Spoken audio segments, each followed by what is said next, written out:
I am sure sports. You know me there, from coast to coast representing. I mean, I say this is righteous representing for Omar. You don't know, come get your sports over here from near and far. Boy. Me say I am sure sports, one thing me sure about. When me say sure, that me not doubt. Come get your sports, get it over here. Come subscribe, repost and share. I am sure sports, one thing me sure about. When me say sure, that me not doubt. Come get your sports, get it over here. Come subscribe, repost and share. If me not sure, that me not say it. Know who score, that me not say it. Never know the game play, that me not say it. If me never seen a game, me not know who play. For your sports news, better come over here so. For your soccer news, then come over here so. If you don't love sports, still come over here so. For the day done, you are gonna love over your son.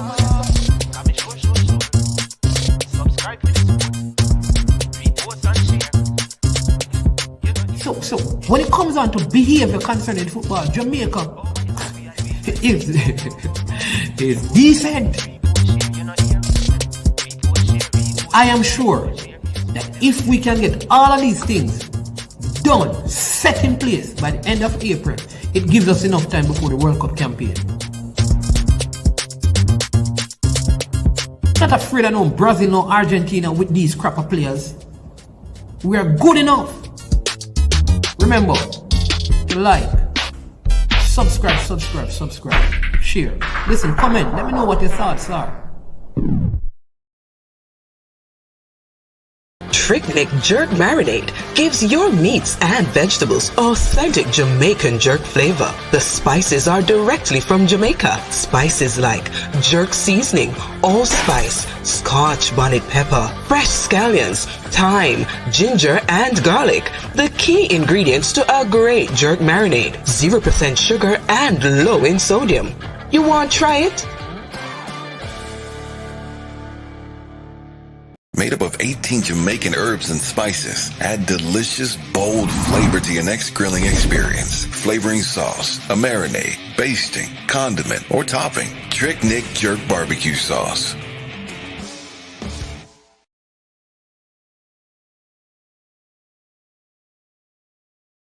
All right, good morning. Welcome to I Am Sure Sports. All of you, hope everybody doing well this morning, having a good morning. 2 games are up. We're going to be talking to you about both games, all right?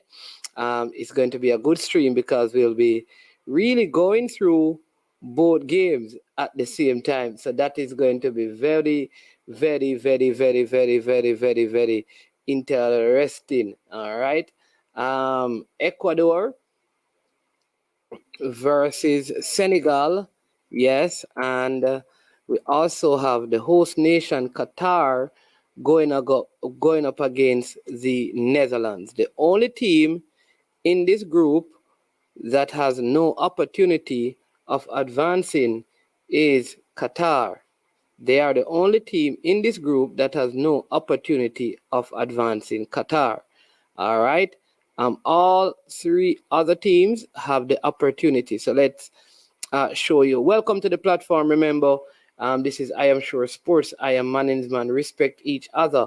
Blessed Tuesday morning to you, Brownman Security. Good sound. Blessed morning to you, my brother. Remember, respect the community guidelines. Show respect to others. No name calling. No, sir. We're not in that. No, we're not in that. All right. I'm going to give you the starting lineup. Like I said, this is going to be very interesting because we're going to be presenting both games to you at the same time, right? So let's see. The Ecuador, this is the Ecuador versus Senegal starting 11. Hernan Galindez in goal, Pervis Estupinan, Piero Hincape, Felix Torres, and Angelo Precadio, right? Then you have Caicedo, Moises Caicedo, Carlos Gruezo, and Alan Franco. You have Gonzalo Plata, Michael Estrada, and Enar Valencia. All right. For the Senegalese, they have in goal Edward Mendy, Youssef Sabali, Khalid Koulibaly, Abdou Diola, Ismail Jacob, Papa Guy, Ismaili Sis. Liman Ndai comes into the team. Udris Guy is there. Ismaili Sarr and Idrissa Guy, Ismaili Sarr, and Bole Dia. All right. So that is the starting lineup for the Senegalese. Going to give you some stats on the game as well. So give you some things that you need to know about this particular one. So if Ecuador avoid defeat, they will qualify for the knockout stage of the World Cup for just the second time in their history. Yes, that will be the second time in their history. We have Coach Swaby. He's also here with us. Second time in their history. Also doing so in 2006. It would also be the first time they have gone through an entire group stage unbeaten.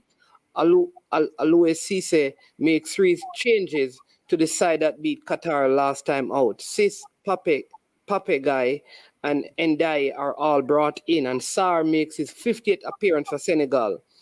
Namphili Mendy, Diate, and Dai Hugh starts on the bench. Gustavo Alfredo makes just two changes from the draw with Netherlands on Friday. And the big news is that their starman Valencia is fit to start after being stretchered off in that game. Franco and Guezo both come in for Pizarro, dropped to the bench while Sebas Mendes is suspended. All right, so that is the in terms of all right, so I gave it a starting 11 already. So looking forward to this one. Should be a good game. Welcome again to all of you. Remember, it's very important that as soon as you get onto the platform, you hit the like button, right? Very important that you do that, right? You hit the like button right away. Subscribe to I Am Sure Sports right away. Let's get this going. Coach Huntley Swaby, Senegal versus Ecuador. What say you? Good morning and welcome. Good morning, good morning, good morning. Happy to be back in the business. It kind of threw me off this morning because you get used to those 4 games and early games. So now things have changed a little bit. Now it's the business end of the World Cup. I would like Senegal to get a good result, but if it all depends on the result that Senegal get, then Ecuador might be out. But Ecuador to me is the better team over the past 2 games, the first 2 games that they played. So I'm a purist, so I want a team that playing the better football to go through, right? I think it's going to be a cagey contest at first until it opens up, and both teams are going to go after each other, trying to get the full point. Okay, so you're picking Ecuador to win? Yes. Though you'd love to see Senegal go through. Yes. But that's a tricky thing right there. Tricky thing. Okay. All right. So there you have heard from Coach Huntley Swaby. My heart is saying Senegal. My head is saying Ecuador. All right. There is also a second game, and let me show you the starting lineup for that one. It is Netherlands versus host nation Qatar. Can Qatar string an upset? This is their last game. They have nothing to be ashamed of. Nothing. They just need to put in a performance. Netherlands, they bring in Jurien Timber into this one. He comes in. Deroon comes in as well to the starting 11. Memphis Depay gets his first start, and Jurien Timber is also there. So Netherlands making some substitution. What do you make of this game, Netherlands versus Qatar? It has already started, in fact. But what do you make of this one, Coach Siwebe? It should be 3 points for Netherlands, and that means they get the 3 points here, they win the group.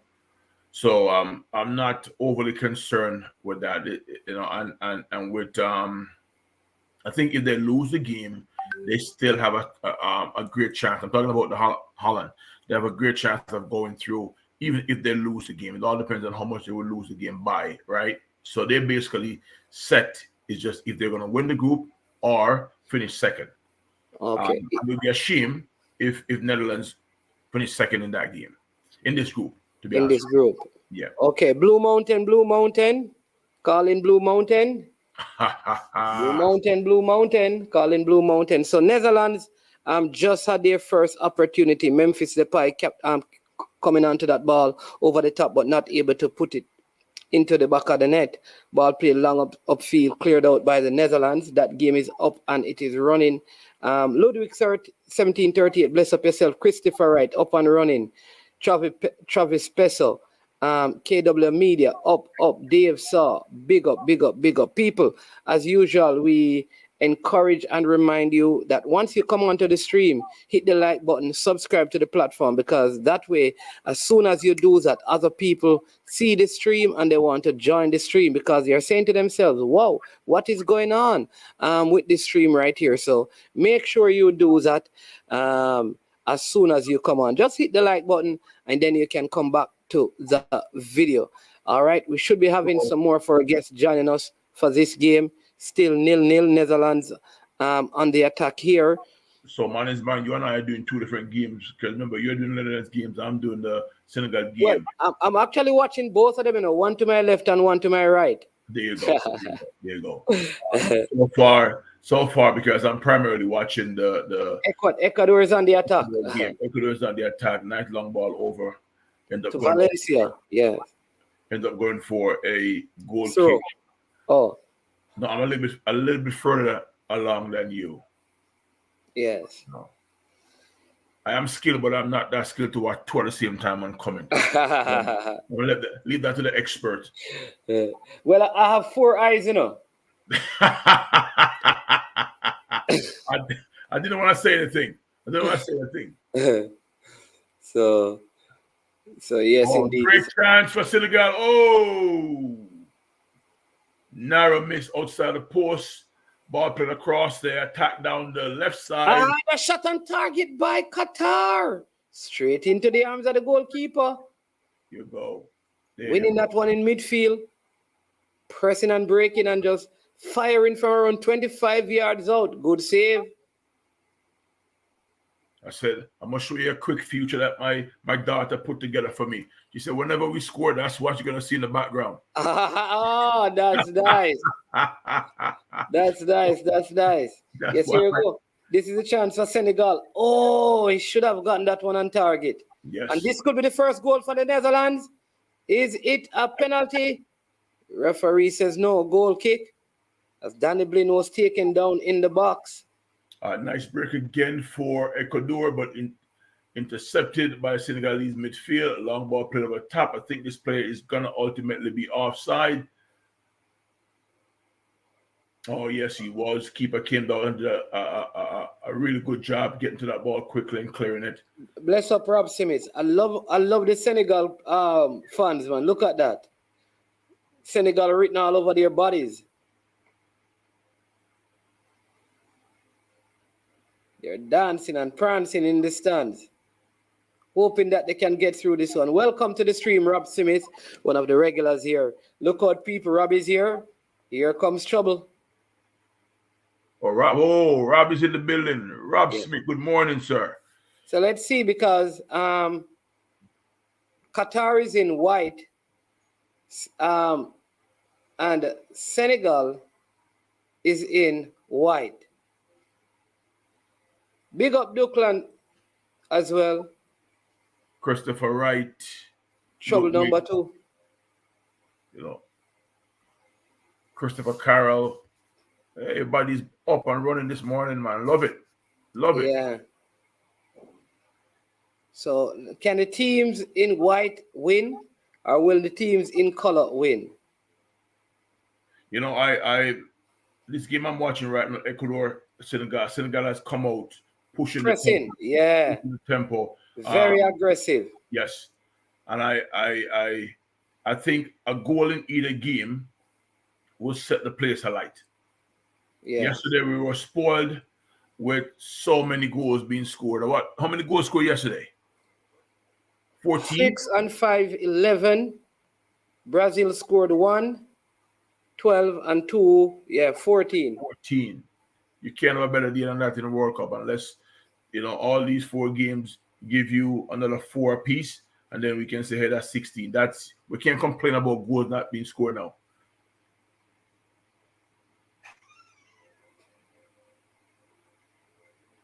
Now Ecuador is putting their foot on the ball, trying to settle things down.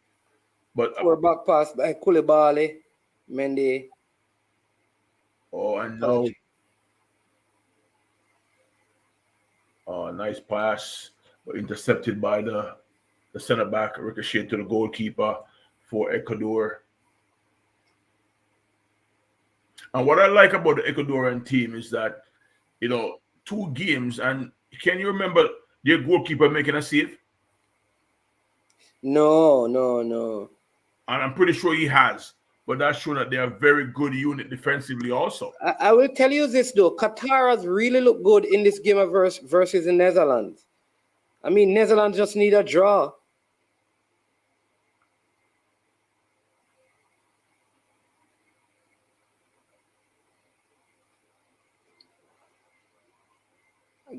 Oh, poor giveaway by Qatar.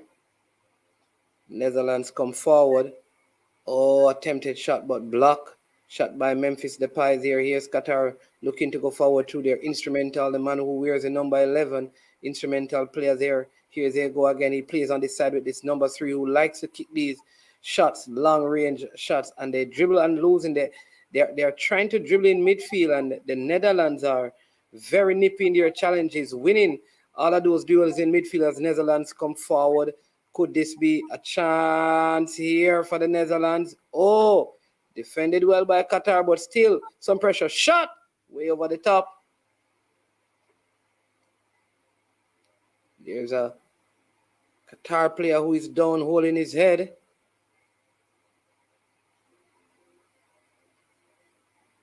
It's a head collision. But pass in by Senegal, and Senegal should have scored the first goal.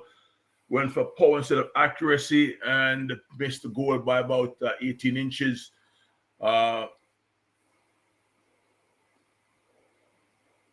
me see if he would have been offside. No, he would have been onside. Would have been a great intra pass, breaking the line, running onto it, going for power, and like I said, missing the goal by about 18 inches.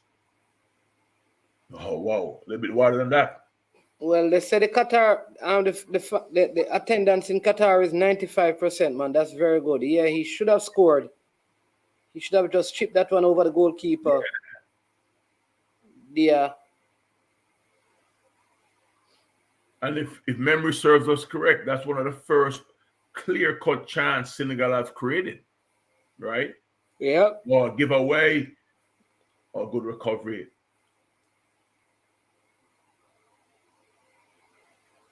At this moment, Ecuador is not playing that neat, quick, intricate passing that they did in the first 2 games. Now, this could be because of Senegal applying so much pressure upfield. Pressure on them, yes. But big and strong as well, the Senegalese. Yes. Still 0-0 in both games. Free kick it is for Qatar. And my game is 9.5 minutes. Hold on. How much time is in your game? Ball played into the box. This is a chance for Qatar. Can they get a shot cleared by Van Dijk? We are in the 10th minute of the game here. Free kick for Ecuador.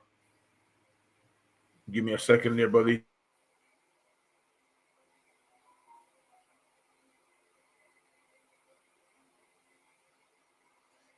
Very competitive game here between Qatar and Netherlands, as looks like Captain Enna Valencia standing over this free kick for Ecuador. In the other game, here we go, Qatar again working very diligently in midfield. Look at that, tackles flying all around, but here comes the Netherlands.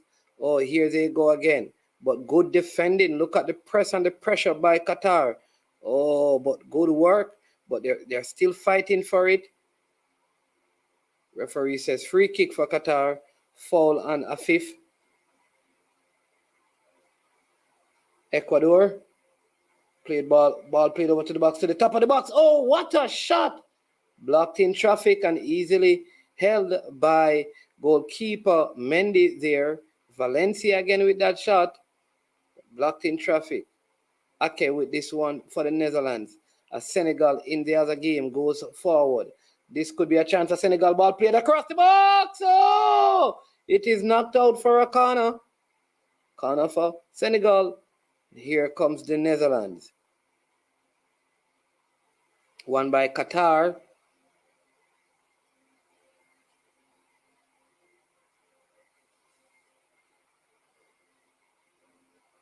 Double coverage here you're getting on I Am Sure Sports. Sorry about that. Quick work call coming in. Could be a goal. Oh. Straight to the goalkeeper for Qatar there. Mendy just played a beautiful ball about 70 yards upfield to the left side. Sprung attack for Senegal. Senegal rotated the ball from left to right, chip into the box, flick on. Good desperate clearance from the Qatarians and no, the Ecuadorians. Sorry. Yes. And, Qatarian Ecuadorians, pretty close. And goal kick for Ecuador team. But again, I like that Senegal is coming out, just pushing, trying to get that early goal. Hope that they can keep this up and maybe Qatar can pull something in the next group and both these teams on this side go through. Let's see. Oh, Senegal really applying some good pressure here. Could be wayward shot that time.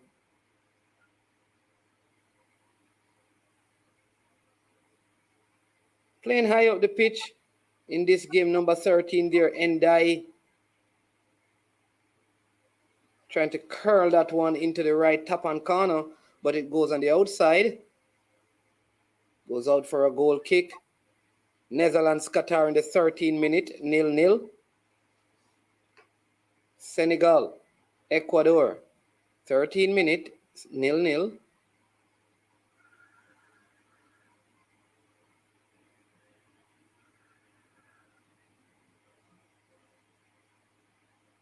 Netherlands continue to attack, but good defending by Qatar.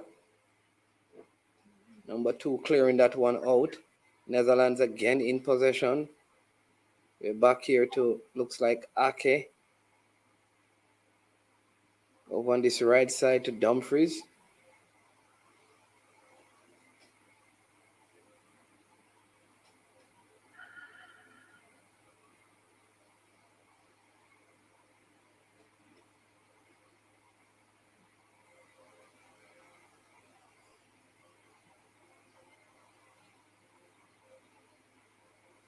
Still 0-0. As this is Ecuador going forward.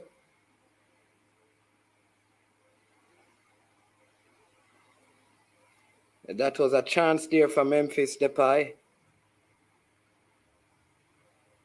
Klassen looking so good, intricate 1-2 passes there. Shot fired, and Memphis Depay with the fancy volley kick that went high over the top. Could have composed himself some more, I believe, and made much more of that opportunity presented to him. So far, the Qatar team can't get out of their box.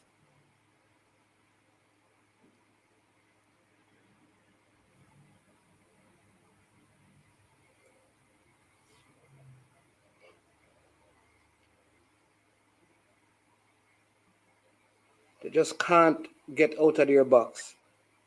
Can't get out of their half. Lots of pressure by the Netherlands, but still Qatar will be happy. 15 minutes, no goals. Corner kick for the Netherlands.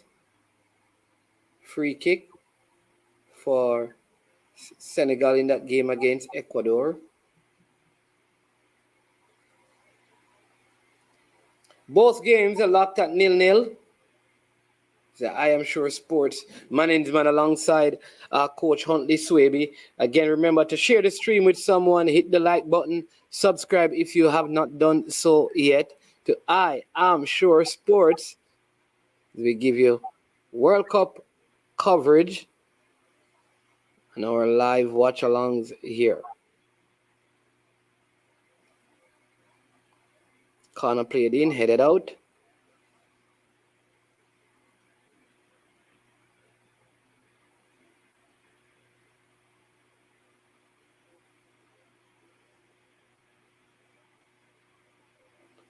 I think the Netherlands coaching staff, they're a little bit concerned.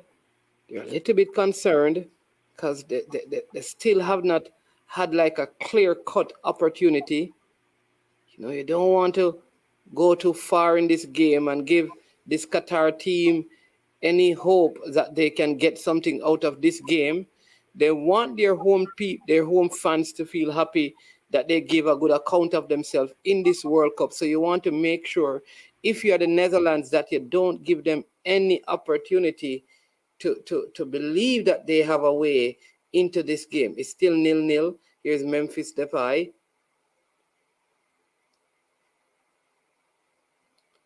Between he and Gakpo, this Netherlands team, don't know if it's because the opponent is weak, but the Memphis Depay is already making a huge difference with this Dutch team. Referee gives a free kick.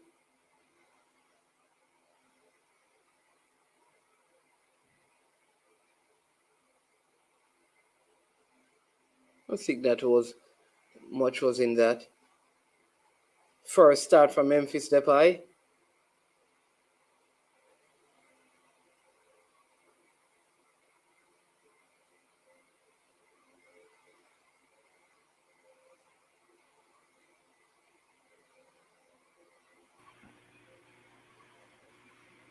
Slightly distracted, my friend, man. Is man. Ton of texts and emails coming in from the work front, so you got to take a quick second to take care of it. But my eyes are fixated on the game. All right, corner kick on the left side for Senegal, swinging on the left footer. Goalkeeper comes, does a great job punching it about 25 yards away from initial contact. Now Ecuador is on the break. It's a 2 against 1 on the outside. Good recovery from the Senegalese team, and they recover possession. Now they're trying to spring a counter, quick repress by the Ecuadorian midfielders and stop the play, which is a smart tactical foul. Referee don't even look to even say harsh words towards him because he recognized that, soft tactical foul, nothing should become of it but a foul. Yeah. All right, yes. so Rob, just a corner kick. It's still 0-0 here. It's 20 minutes in this game. Much as a spirited performance by Qatar, but you think with all the pressure the Netherlands are applying, that something is going to give as this game progresses. Deliberately handball by the Qatar players here. No, Rob is saying that Senegal should have been up by 2, and yes, they should have been up by 2, and they have not hit the target yet. And at this moment, the right fullback for Ecuador is down because of some sort of knee. He got a knee to his right thigh, and let's see, if this is serious for him to leave the field. I hope it's not. Hope there's something they can, back in the day, we used to say magic spray. Get the magic spray in and sort him out and send him back on his way to go play some football. Yeah. Hopefully the magic spray can work. Yeah, all right. Give me a couple of minutes, please. Okay. No problem.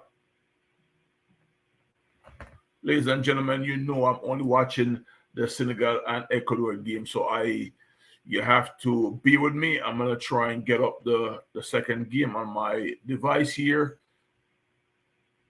It'll take me about 30 seconds to get it done. I'm gonna try and see if I can multitask by watching 2 games at the same time to give you the best pound for pound commentary that I can.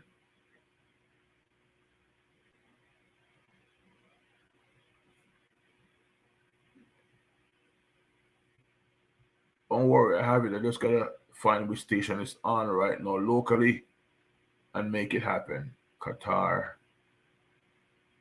Oh, it's on Peacock.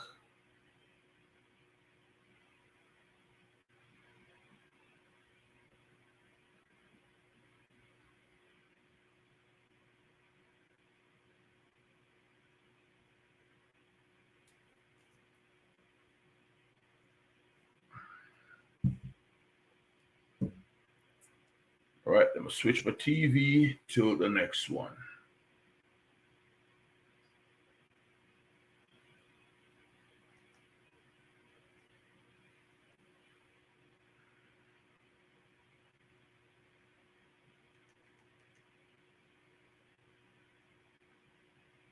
Here we go.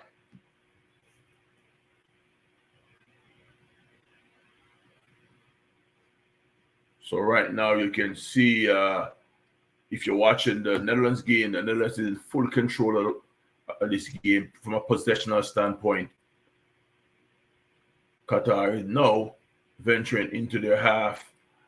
Ball swing from right to left, play back inside. Number 10 dribbles, trying to get a shot off, being pressured by Holland.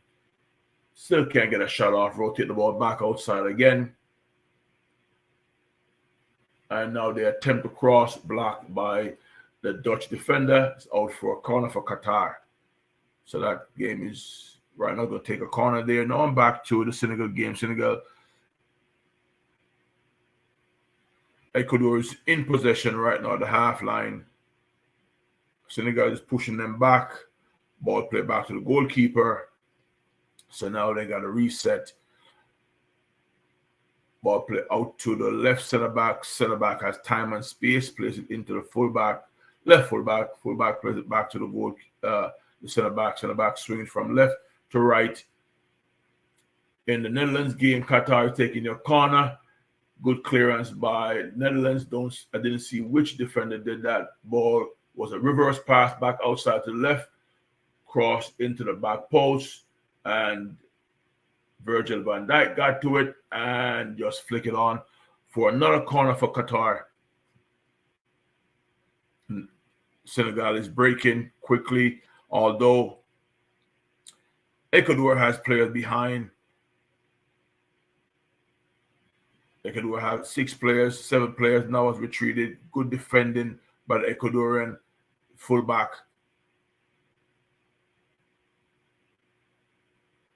Oh, very physical game. This Ecuador and Senegal game is turning into but clean tackles. Physical but clean. Nothing dirty.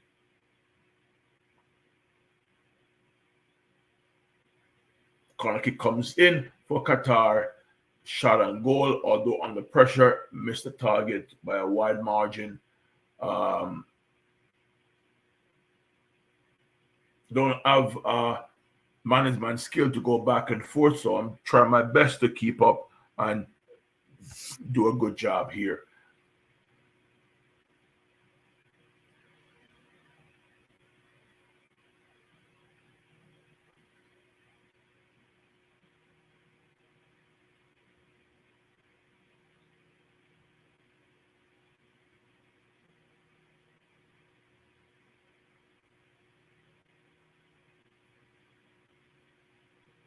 Now there's a corner for Senegal again from the left side, left-footed take in swinger.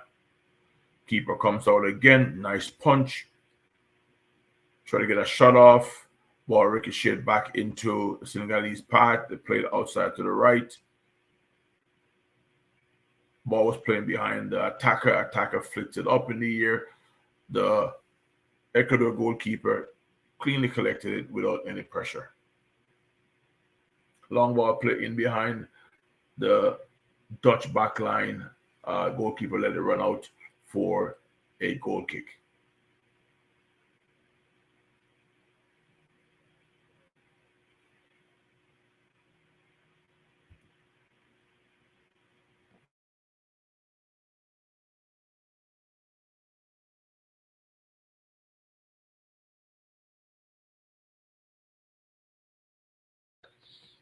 Hey, and that's a goal there for Netherlands. Netherlands just scored 1-0 Netherlands.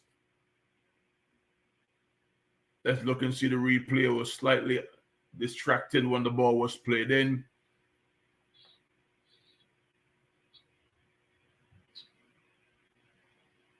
Unrightfully and justified. Yes, now the issue that we're looking at the Qatar team and 9-10 players' heads are down. Not good right now. And Kobe Gakpo has taken the lead, given Great the combination. Netherlands the lead. And laid a perfect ball in for this young man to finish. Goal And he for keep composure and find the lower left-hand corner of the goal. Well-deserved start for Netherlands. Now they can breathe a little bit easier. Yes, goal for Netherlands. Cody Gakpo. The next game now, after this goal is scored, the intensity is gonna go up, up, up, up. No man is man, you're back. You're like a wizard. You always pop back in when man is man. Yeah, man. You always pop back in right when the goals are scored. Good goal by Cody Gakpo. Really good goal. Give me a second there, man is man, please. The PSV Eindhoven, man. As the Netherlands take the lead, and Ecuador and Senegal continues to battle it out. It's 0-0 over there, with Ecuador on the attack, ball played into the box, cleared out by Senegal. That is a foul on the play. Free kick for Senegal in their own half.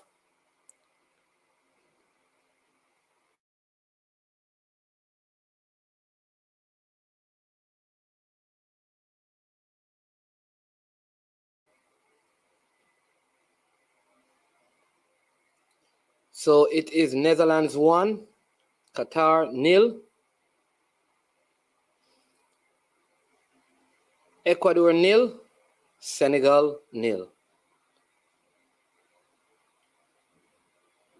As it stands, it means the Netherlands and Ecuador would be through right now.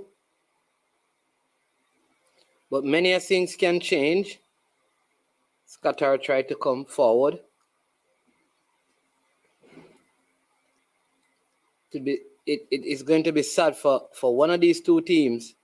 I mean, how unfortunate it would be if Ecuador fails to make it, having played so good so far. One draw and a win. Imagine if they were to suffer their first loss. Senegal, 1 win and a loss. So they need a win. Oh, Qatar with an opportunity there. But handled in goal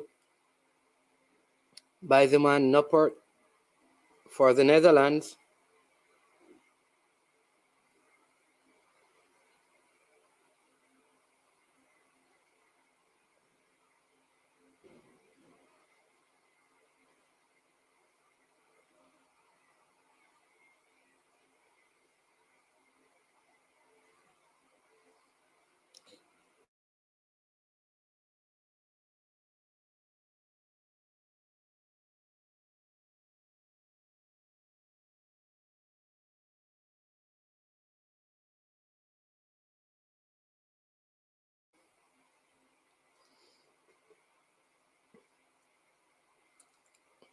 This game poised on a knife's edge, they would say. It's on a knife's edge. We see all kind of dance and chants and all different kinds of attire by the Senegalese fans, probably calling on the gods to work on their behalf. They need a win, given that the Netherlands are leading. They would end up finishing third, meaning they would be sent packing. I mean, it would be early home for players like Koulibaly back to Chelsea and Edouard Mendy. Brighton, if Ecuador lose, and Brighton could be having some players back quite early. The Liverpool may be worried because Van Dijk is going to go a little further in this competition.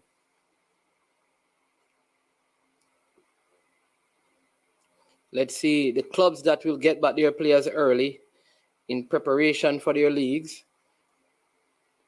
Ecuador 0, Senegal 0.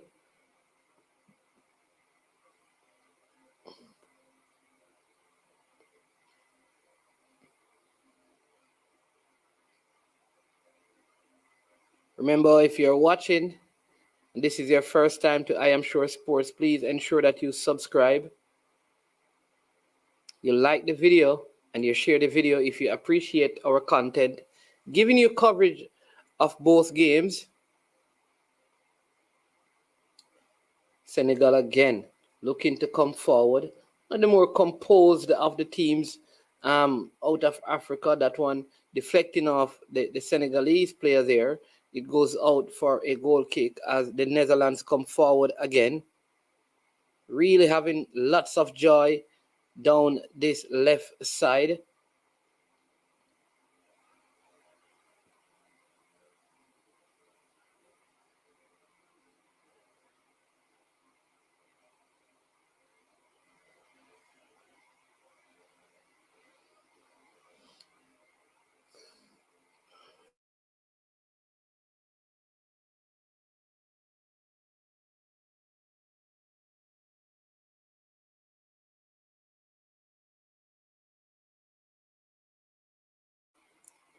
Only Rob brave enough to give any prediction.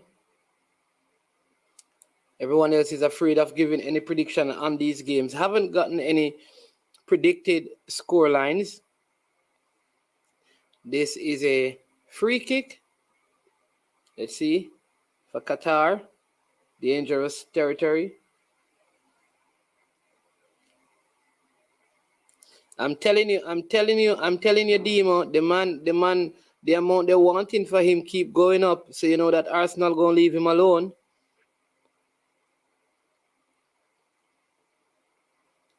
Arsenal will leave him alone. Players are going to be overpriced. Remember what happened with James Rodriguez after the World Cup?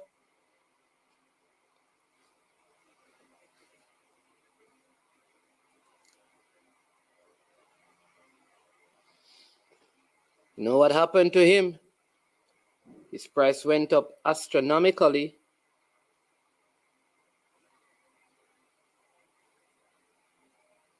He hasn't lived up to his value. Oh, and a Valencia down under this tackle by Koulibaly, but referee says no foul on the play. All ball. But Valencia not happy about it, but good challenge by Koulibaly. He won the ball there. And if anything, it would be Valencia with the foul.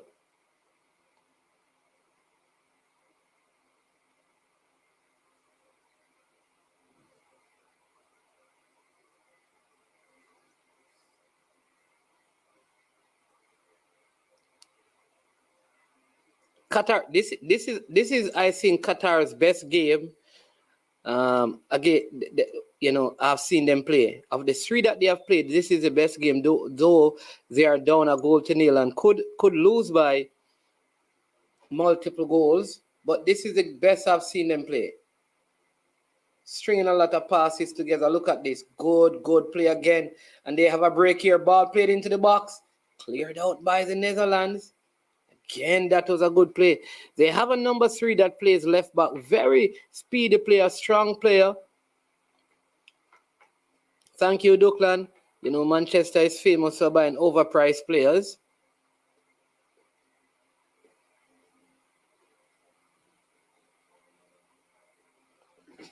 So if they are overpriced, we allow them to go to Manchester. And then when Manchester is tired of them because they don't live up to expectation, we buy them on the cheap.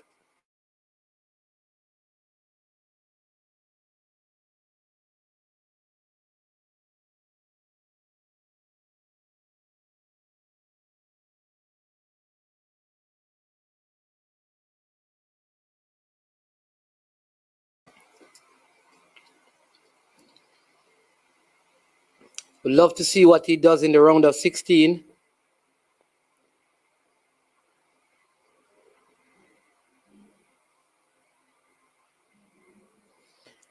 Senegal really playing well. Both teams in white playing well, so one is down, and this is a ball played into the box. Oh, he should have done better, the Qatar player, but they're still on the attack.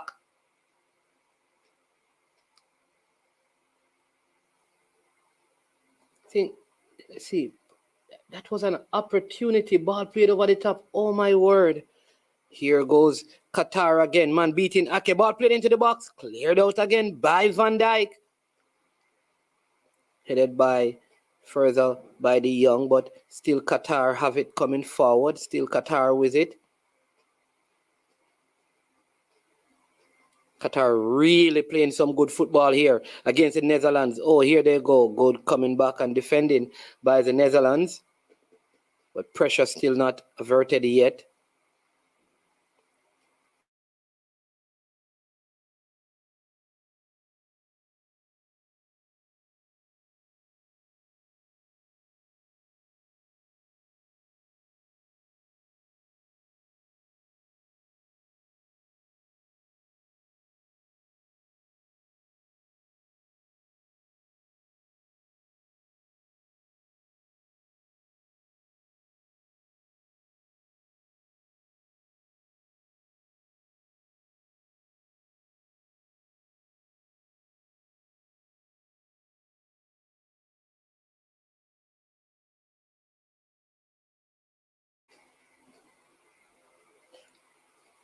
Opportunity for Senegal going over the top.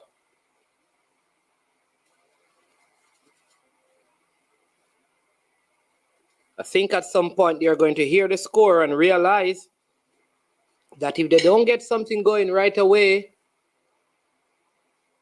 they are probably going to be heading back home.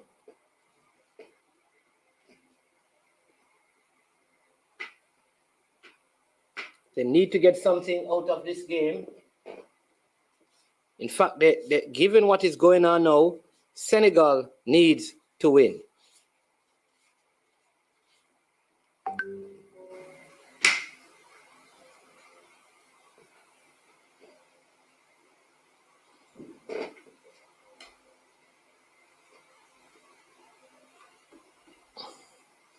Oh, this is what poor control. That could have been an opportunity for Senegal as they continue to pile on the pressure. Oh, my word. That was an opportunity. Ball in the box. Should have done better that time. But Ecuador lives to fight another day.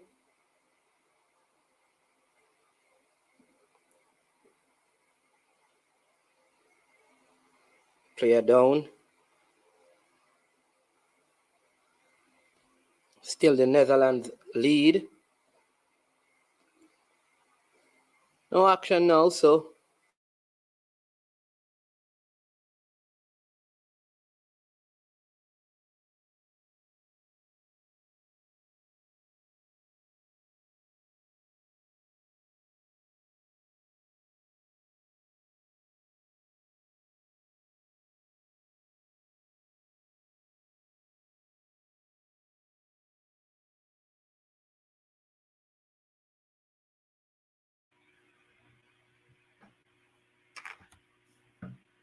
Yes, gentlemen, I'm watching the Senegal game, Ecuador.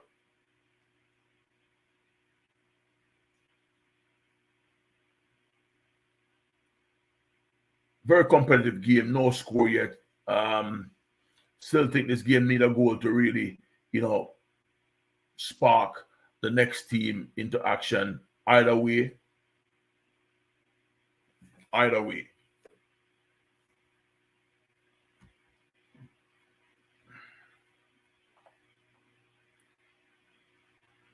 Switching back and forth.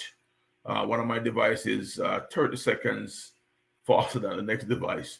So I'm keep going back and forth here.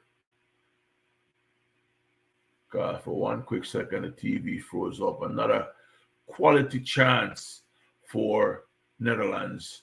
Young man running onto it, hitting the ball way too early before the ball get lower to get that nice top spin on it to get the dip in the back of the net. old school trick.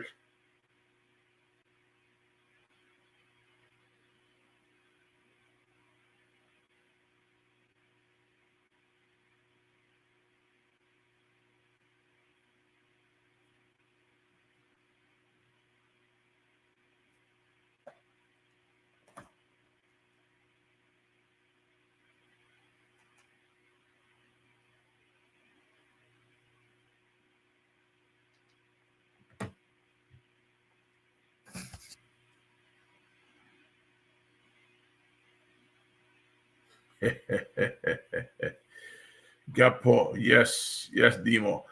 I don't know who's gonna pay that big money for him right now, but I always say that you don't really buy players off their World Cup performance because it's a very small sample size, right?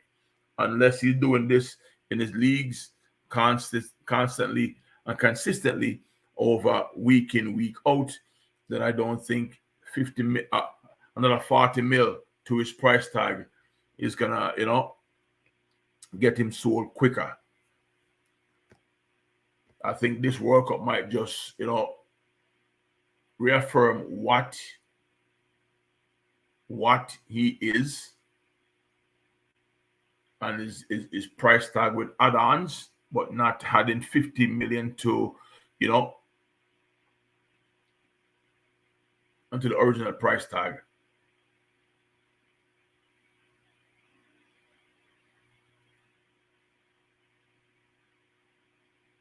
Tell you, difficult, to watch two games at once. I leave that to management. He's the skilled, seasoned veteran to do that. Penalty check at this moment. Senegal looking for a penalty. I don't think it is. I think the forward was the ball got away from a little bit. They confirmed it's a penalty. So Senegal have a chance to take a 1-0 lead going into the end of the first half. All right. This goalkeeper seemed very confident. The kicker, after this long wait, that could be an issue for him.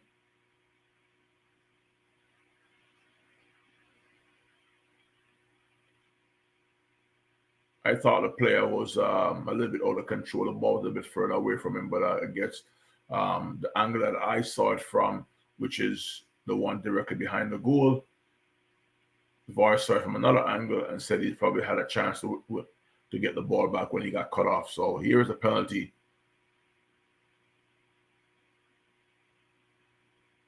Oh, good goal for Senegal. And let me use the lights. Here the lights go. Here we go. Like I said to you guys, my daughter put this together for me. Said, Dad, whenever there's a goal, let's get that going. So that's my new thing. Flickering in the background, right?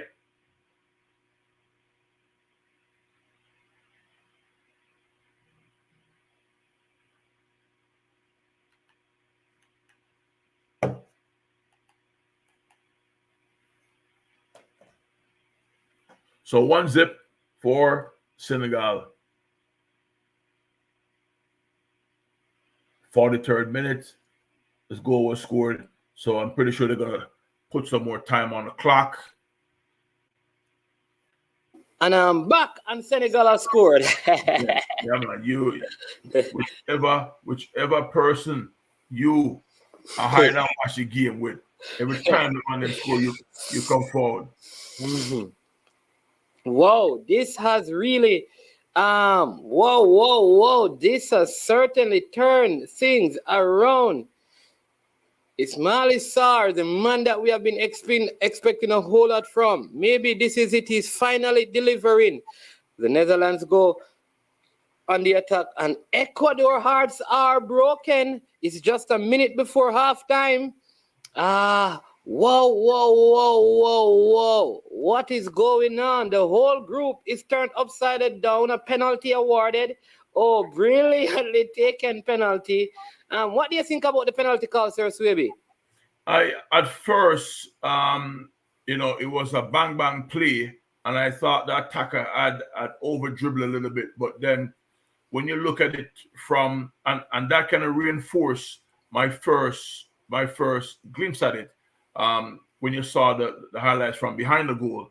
But then when you look at it from the original point of view, he had a chance maybe to win the ball back, but the defender did cut him off, and I think that's where they call it a clean penalty. So either way would have been okay for me if the referee said the ball was too far from him to get it back. But it's a penalty in the books going forward. Now Ecuador now have to do something to save face because a tie gets them through. Yeah. This is certainly this is going to change Ecuador's approach, because right now, as it stands, they are heading home. Yes. They are heading home. Right now, as things stand, Senegal, there you go, 6 points. They would go through Netherlands and 7. Yes.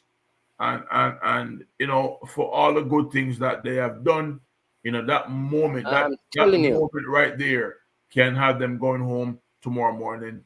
A lot of times that was another chance. Goes out for a corner kick. Corner kick, ball swing in, clearance back outside. That's going to be a throw. You're playing 6 minutes at a time for the Senegal and Ecuador game.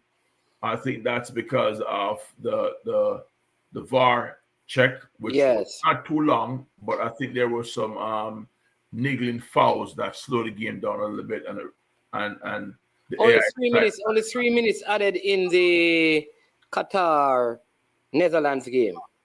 Yes. Yeah. I see a question here from Rich Poo Sports. Rich Poo, you have the link. If you want, you can come on at halftime and you can ask that question. That question he asks, the one where he said how Jamaica would stack up against Ecuador. I think Ecuador is a really good team. Well, he's asking Jamaica at their best. That we can't answer that. Right.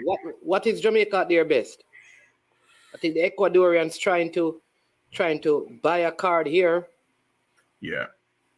To go back to the question, we would have to have a halftime. Let me just say this: halftime, Netherlands versus Qatar. Netherlands leading by a goal to nil.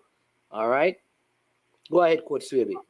Yeah, I think for you to say Jamaica at our best, it would mean that you'd have to have a marker of a particular game that we played our best. And there you go.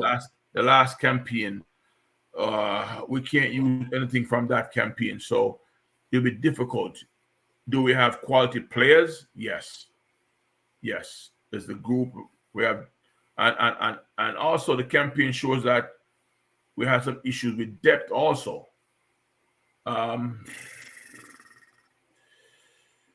Right now, even if we have our best players on the field, I don't think we can beat this Ecuadorian team. Well, we don't know who our best players are. The truth is, Jamaica. I'm just saying, if we were to pick, you know what is funny? Paraguay, because Jamaica normally does well against the South American teams, Yes. Even we have defeated Ecuador, we have played Colombia, Paraguay, Uruguay, all of these teams. And we normally do well at the youth level against them and at the senior level. Mark you, we could say it is in practice game, but we went to the Centennial Gold Cup and we did well.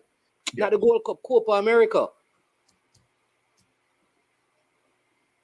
Remember we participated I remember. I thought you were going to continue. Yes.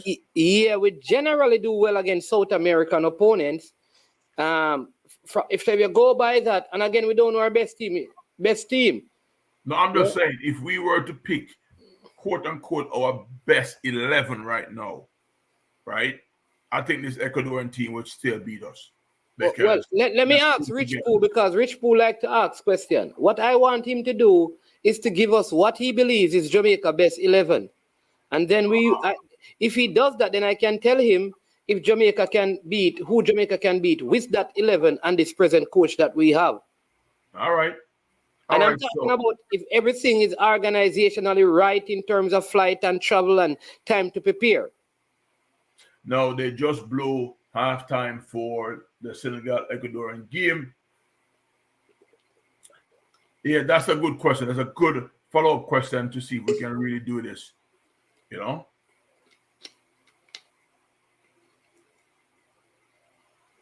Yeah.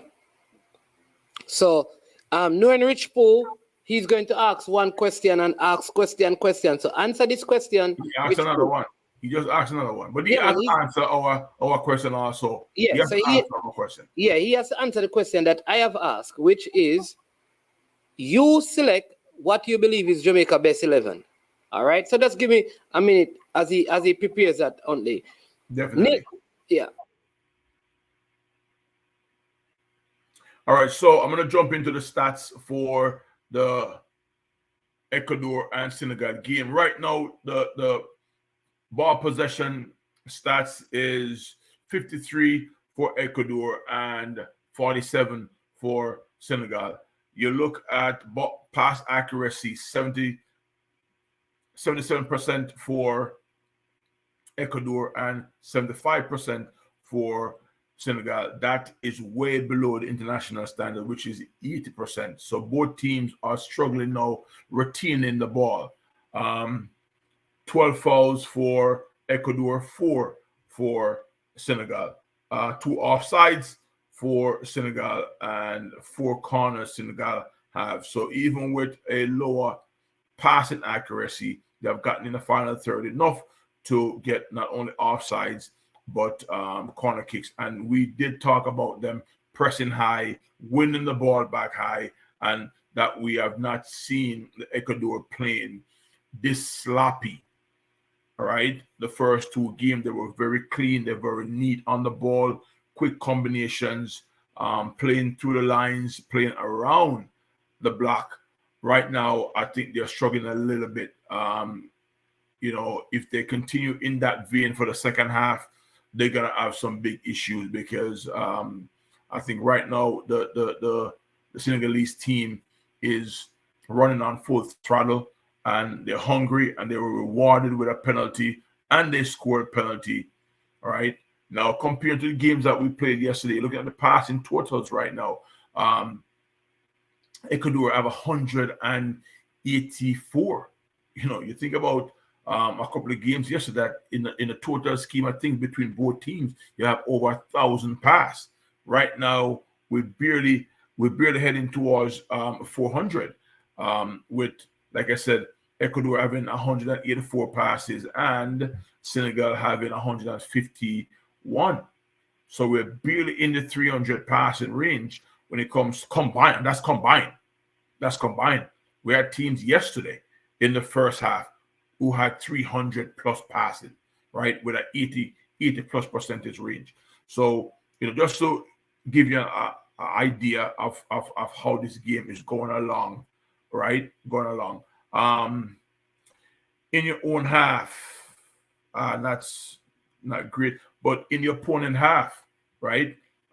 Ecuador only have 34 passes in the opponent half, while Senegal has twice that. They have 61. So at least in the opponent half, like we said, Senegal is stepping up high, pressing the ball, regaining possession, and playing. So that's why that stat is, so high. So that stat favors Senegal recovering the ball high up the field, and that's where you see now they have had so many corner kicks, they have had so many offsides, shots at goal, shots period. Senegal has 5, 1 on target, the one that scored, and Ecuador have 0. None on target, no shots at goal. We won't get into the fouls and all that stuff. Both goalkeepers have not made a save. But I think coming back in the second half now, Senegal need to maintain this high level, this high energy that they're playing with, because it's not great soccer, but the energy and the commitment is very good. So we need to maintain that.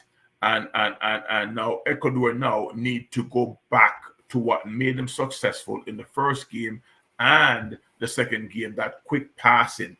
Now, most top teams use what another team is doing well against them. If a team is pressing you high up the field, you use that against them, because a team that's having success pressing you, they're not going to change at halftime. They're going to reinforce that, say, hey, that's working, keep them under pressure. No, Ecuador need to calm down and get one of those passes when they make them in midfield, those players on the half turn. Once you get a player on the half turn against the press, you're probably going to beat the press. But if every time you receive the ball facing your own goal, that means the press is working to the pressing team advantage. Man, I just break on the stats for. Yeah, man, I heard all of it. Yeah, what I'll say is that, listen, I think Ecuador came into this game a little bit unsure of what they wanted to do. They started out very tentative, which is suggesting to me that they understood that coming into this game, all they needed to do is to not lose. And so instead of coming out to go and win the game, which is what they have done in their two previous games, I think they came in and they sat back. And because of that, it gave confidence to the Senegal team to attack them, which is what has been happening. And this is why they are behind. I think in the second half, they will know, because this is the first time that they have gone behind. So I think now in the second half, they have no choice but to come out and press and pressure. You understand me? Because I'm listening. I'm listening. I agree with you. When you look at how they started the game, they didn't start the game like a team very tentative, very passive, wanted to very win. passive. I mean, when I look at them against the Netherlands, this was a team playing high up the pitch, onto every ball, pressing, pressuring. Estupinan going up the flank. Ana Valencia getting a lot of breaks and creating challenges. They have not been able to do that, and I think because of how they started the game, right? Well, Foreign Spider said that it's the third game in 7 days, but guess what? The same thing for Netherlands, right? Same thing for Senegal. Yeah, for Senegal. Sorry, and I think that yes, it's a good point, but when you have something to lose, sometimes coaches and players start overthinking. Yeah. But not only that, let me just give you a quick stat. If you're talking about players being tired, Senegal have older players, right? And more players playing in top leagues than Ecuador. Some of the Ecuadorian players, they're playing in the MLS. Yes. And so they would have gotten break and rest. You understand me? So I don't think, like I said, the Senegal team is a year older in terms of the average age of the team. No, there's no excuse. Man. We can look at it from different points and say that's the reason why. The main reason is that they came out thinking too much. They had too much to lose to open up the game and not playing their game. And I think it bit them because the Senegal need a win. A win. If they don't win this game, they're out. So they have to, and if you go out, need no win, and you go out to try and get a win, and you lose the game, you can look in the mirror and say, hey, we did our jobs, right? But if a lot of times people get paralyzed by saying, oh, we have something to lose, so we don't want to open this game up too much, and I think that's what's happening. So they're naturally not playing their game. I've not seen the Ecuador team not one time in the first half knit passes the way they knit passes, even against the Netherlands. How they open them up with some quick, clever give and goes and rotation, and it's not like that in this game. They're very passive, and through that passiveness, right, caused a mistake that led to a penalty that led to a goal. They got to go back because now they have something to lose. Now they have to go back in now and go get that goal back, right? And that could open them up for even more counterattacks. So, welcome, Fresh God, to the chat. Big up yourself as usual, Fresh God. Yes, I think that is it. I think the Netherlands are going to manage this game easily. Though Qatar has looked better, they haven't created any threat. So I don't think Netherlands are under any issues. They are going to finish on 7 points. So they are going to top this group. So like I said, that Ecuador wants to go through, they have to come out pressing in this game and going for the win. If they don't, they'll be heading back to South America. Yeah, and that would be a shame. Not a shame that Senegal is going through. We're going to be happy for that. But the work that they put into this and the way they started out, they deserve to go. Just like if Senegal hold on to this lead and get this win, they would be deserving also of going through. But let's see how they're going to approach the second half. If they come out second half. The interesting thing as well, is that, remember, first place in this group plays second place in the England, in Group B, which is England and Iran and the USA, who are in contention, really. I think Wales are out. And second place in this group will play first place. So you could see Wales, England versus, say they top the group, they beat Wales, they top the group. Yeah. And Senegal's come through. It will be England versus Senegal, which I think is a very, very good matchup. Very good matchup. And it will be USA versus Netherlands versus either Iran or the USA. I'm picking the USA, so that is how I think it's going to go. I honestly think that England might squeeze the win today, but the most important thing is for US to get a victory. US get a victory. I don't care what Netherlands do, England do. Yeah, right? I think the USA versus Netherlands would be a very tough matchup for the Netherlands. Yes. I think the youthfulness and the speed of the US play could cause a problem for the Netherlands, right? So very, very interesting how things are panning out. So we are seeing where the Netherlands are basically through to the next round based on their 1-goal lead here. So let's see how it will go from here. But certainly Ecuador must come out attacking more than they did in the first half. If they don't, it could be curtains for them. Yes. They need to be put in a lot more. You can't be in a game like this and be so tentative. The game has restarted. The Netherlands Qatar game has been restarted, and it's a free kick early for Qatar. It's weird just to give you a quick thing. The game restarted again? Well, the Qatar versus Netherlands, the Senegal game has not restarted yet. Yeah, because that's the one I'm on right now. I have never gone into a game needing a tie and instructing my players to go for a tie. Yeah. Unless, no matter what we do in that game, we're still going to finish first. Yeah. So then the instruction would never be for them to just go do whatever they want. You want them to win, because winning, like everything else, is a habit. It's a habit. It's a habit, yeah. And it's a habit that can be broken by the silliest things, right? Yeah. Silliest things. So you want to instruct them to get out there and go play and leave everything on the field. And if the next team beats you, they beat you. If you go always tell people you should always win every time. Always win every time. Something that we preach constantly. I know sometimes. First goal.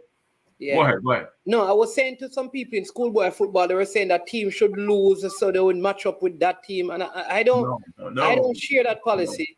No. I think you win your games and have that confidence, and whomever you meet, you meet. I don't believe in losing so you can play a softer person. I don't believe because if you are the best team, I want to beat you. Yeah, because why? Why would you want to go out and lose a game to meet somebody else? Yeah. Why? You know why? You wanna qualify from your group, and worse, if you even if it's basketball, you wanna be in the top 2 or top 3 so you can get those couple of rounds at the home field advantage. And let me tell you what is so funny. The NBA has changed. Just this is not a false parallel, people, but you will understand the point. The NBA has changed the whole draft system. Because you can have the worst record and still not get the number 1 pick. And so what that has done is that teams try to win every game now. They don't just lose to have poor draft picks, like what they do, what they call tanking. You know, Ecuador making a change here, number 5, coming on for number.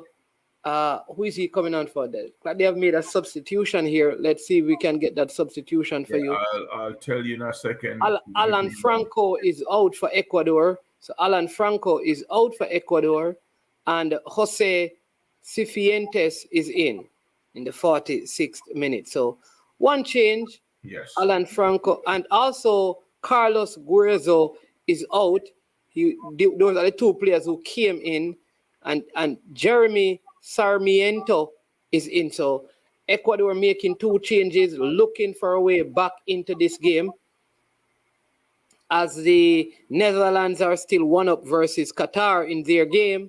I mean, they're on 6 points, 7 points leading the group, while the Senegalese now have moved up to 6 points, just 1 behind the Netherlands. And Holland has just scored again. Goal. Oh, goal again for Holland. Here and we that go. is Frankie de Jong feeding on that rebound, feeding on the scraps of Memphis Depay. Opportunities here. It's a goal for the Netherlands, so it's done and dusted over there, I believe. No way back. The coach Huntley will be celebrating the goal with his flashing lights set up by his daughter. Big up, big up. I don't have a daughter who can set up any flashing lights for me, so I just have to just keep talking. She's gonna be happy when she sees that. I'm gonna send her the link later. Hey, sweetie, there you go. I made it work. Yeah. But yes, you're right. That is done and dusted. Yes. The Netherlands now can start taking players off. They have 5 change. Going to use that wisely so they can get themselves refreshed and get some extra recovery time for the players who, their main players. I think they probably drag Memphis Depay off the field as quickly as possible to get Frankie de Jong. Yes. Yeah, getting that one. Yes, you get those players off the field. Get the young man who scored the goals also, Cody, get him off the field. All but right. there's a free kick for Ecuador in their game. So that's what we're doing, people, trying to give you coverage of both. Listen, we're still trying to get to 5,000 subscribers. So we are at 4,600 and 4,760 something. So if you can get one person to subscribe, it makes a huge difference. So do that, right? All right. Encourage. I'm going to help you out this weekend. I am going to get you at least another 200 subscribers. What? Okay. I'm telling you that. Every one of my team members and my staff members are going to be logged in. I'm going to see them this evening. We're going to have some conversations.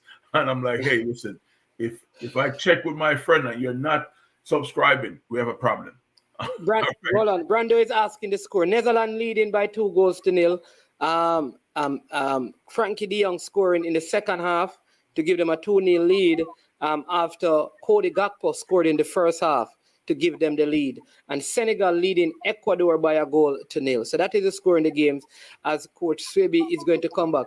And just tell him that this listen, it is yours, it's ours, You understand me? You're a host on it now, You're a face of the program. We can't even interview you anymore because you're going to have to start interview people. Hey,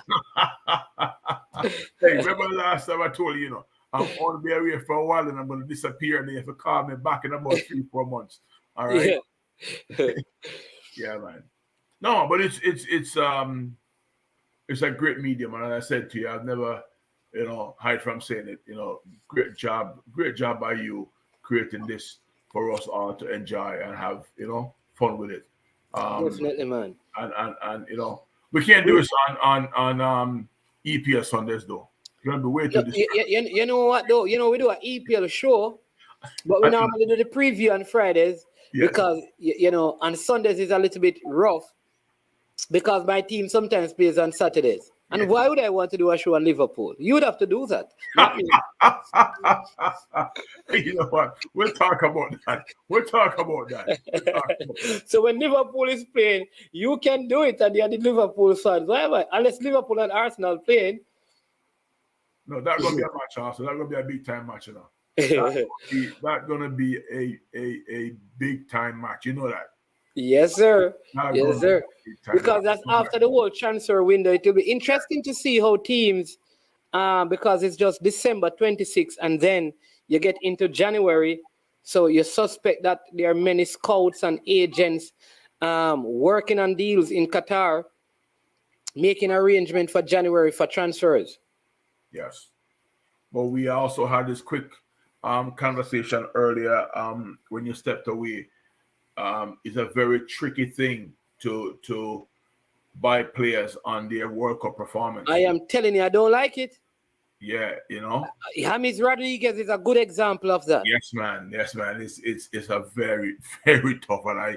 I listen. It will work. Hold on, let me say something. Just a while ago, right? Ecuador got a free kick, and the defenders are side on facing the ball. I want any young player. It's around the 50th minute of the game. Or the 49th minute, go back and watch how Koulibaly, when the ball comes over, he changes his body position, which is very important. So he turns his body into the angle of the ball when it is coming across. So he's side down facing it, then he turns full chest facing the ball, so you can see now runners on both sides when that square is coming in. Those are those little things I think some of the players need to see and learn from as they watch the game. So continue with what you were saying. No, I that's a great point. And these are the small things that you see, and with the invention of the smartphone and we call it DVR and all that. Players can stop and rewind and look at things and really get educated on how these players do these little small things, not the big things, not the big tackle. It's the small things that they do to ensure that they're playing the game the right way. Your body position is so important. And your head on a swivel. So no, I always think that when you buy a player on his World Cup performance, you're taking a big risk. Unless what he showed in the World Cup reinforced his previous what you were seeing before.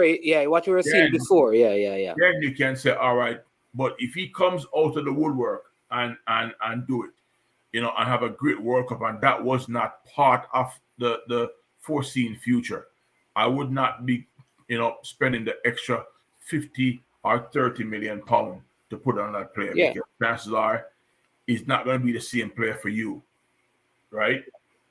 A player like Cody Gakpo, though, has been doing well in Dutch league, the Eredivisie, and also in Europe as well. Now you can see right away. Lots of pressure by Ecuador.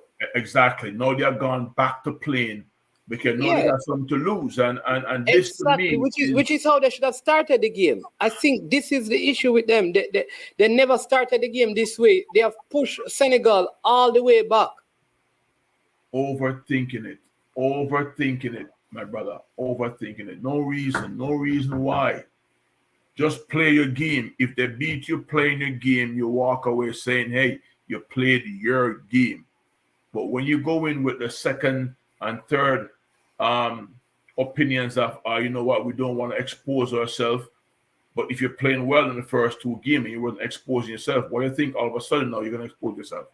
Go play the game, man. Great ball on the outside. Bad touch by Valencia. Come on, buddy. That was perfect for you to take a touch on the inside.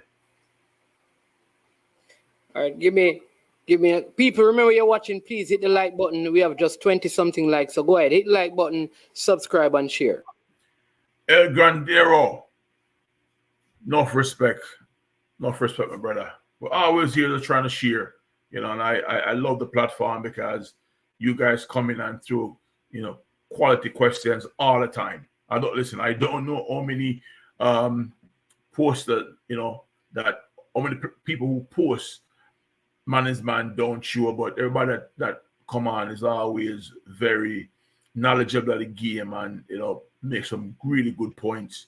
Even when some leave out the extra word and tie me up, so I have to go in a different direction with the conversation. That's okay also.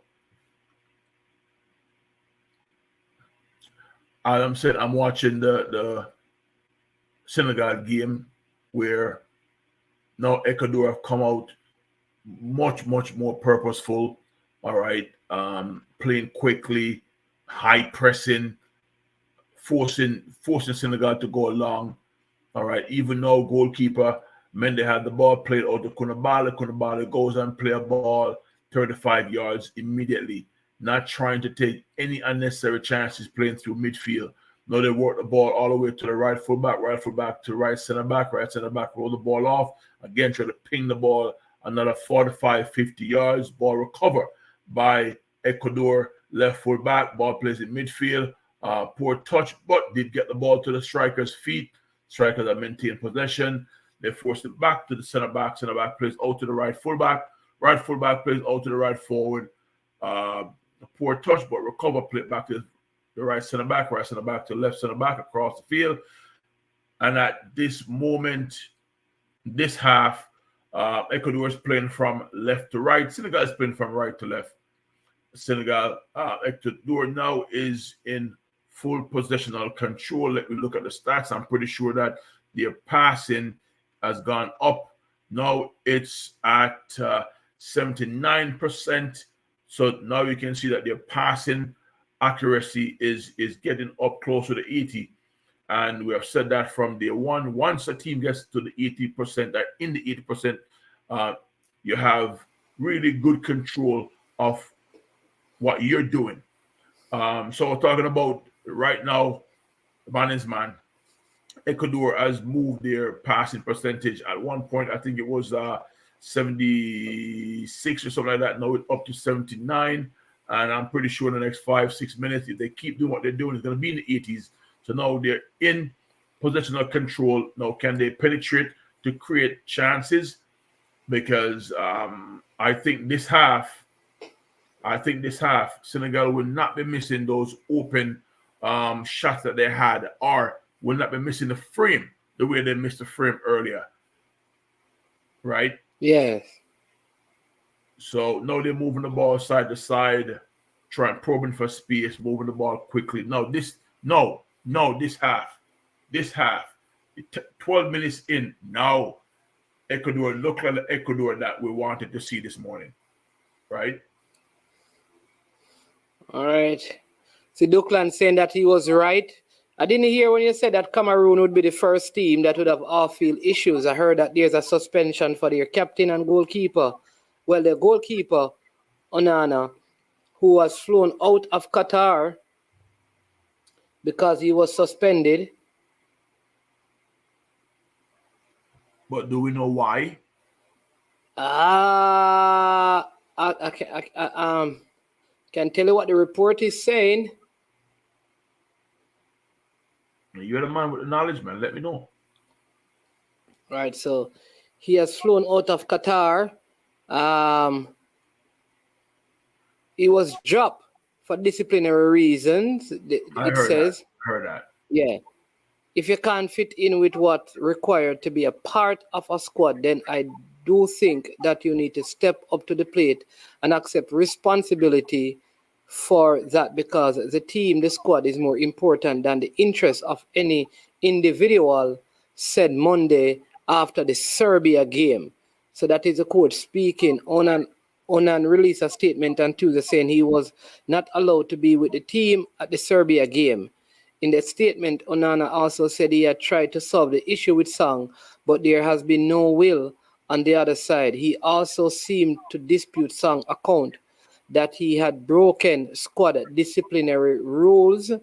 I always behave in a way to lead the team to success in a good manner. Onana said in the statement. He added, I extend all my strength to my teammates because we demonstrated that we are capable of going way far in this competition. Sang had left open the possibility of Onana returning to the team, but said for that to happen, he's going to have to agree to respect the rules to perhaps come back into the squad. Cameroon still has a chance of qualifying for the last 16 at the World Cup, but needs to beat top-ranked Brazil in its final Group C game if they want to do that. Yeah. Just let me add something here. Do you know this? Because you coach also. You know how difficult it is for a coach to drop their number one goalkeeper. Yep. Such an experienced goalkeeper who has been keeping for them, who actually kept with Sang already, you know. Again, think about it. How difficult it is for a coach to drop his number one goalkeeper. And it's not like he's a bad performer. He's a regularly top shelf. Yeah, and I see Richie Poo putting something here. Don't know if this is true. This is from Rich Poo Sport, saying that he was asked to be more conservative in his goalkeeping. I heard he disagrees. So not sure if that is the actual case, but I think it must be more than that. But that would be so trivial. Yeah, but how would that be? I don't understand. How you be more conservative? Yeah. That's not making a lot of sense. No, if someone can, tell me, I'll accept a quality explanation. But again, remember, he have had some issues off the field. You know that. Yeah, man. Yeah. But I think those issues were. I think he's past those issues because he was banned. The ban was lifted because at one point they even wanted him at Arsenal because he's very good playing with his feet. But so I could understand the coach saying, "Listen, we don't have good enough defenders to have you play with your feet, so just boot the ball up. Let's catch team on the counter." All right. So if that's it, and now if that's what in the context of conservative, now that should not be a reason why you get into a problem. Exactly.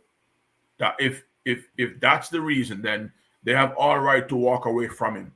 Because if the coach and the analysis that's coming from the coaching staff is saying, hey, let's go away from that right now, and then that becomes a problem for you, then you need to go home. Sorry. Yeah. You need to go home. Because they're asking you to do something, not eliminate it from your game, but you're capable of just playing more conservative by getting the ball upfield. Now, if you have an injury and you can't be banging the ball, 20 times up the field, then I could understand. And then it would be for you to say to the coach, I really can't be banging this ball, that long. Then the coach is going to say, hey, Huntley, listen, I got to switch you out. And then I have to say, hey, I got to accept that because it's part of what getting the team to the next round. Maybe when you get to the next round, we're going to play against a team that you got to be playing out of the back. Then you can revert back to that's being a good teammate. There you go. So a couple of the pie actually coming out like you suggested, and Klassen also coming out as well. So 2 substitutions being made by the Netherlands as they lead by 2-0, and Berghuis and Janssen coming on as well for the Netherlands. Senegal with the free kick into the box, headed out, but still Senegal with control. Ecuador really pressing higher up the pitch, applying greater pressure to the Senegal team. But Senegal has defended very well, and this could be a card.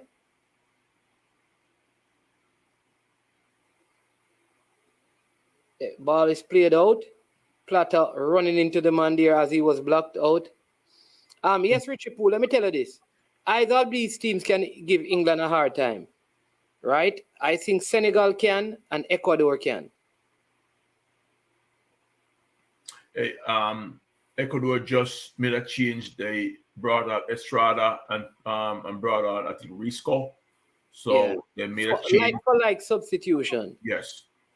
So now they have a better foothold in the game where they can apply some pressure, not changing.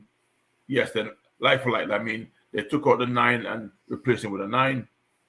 Yeah, it's just a bigger player who can hold up the ball more. Yes.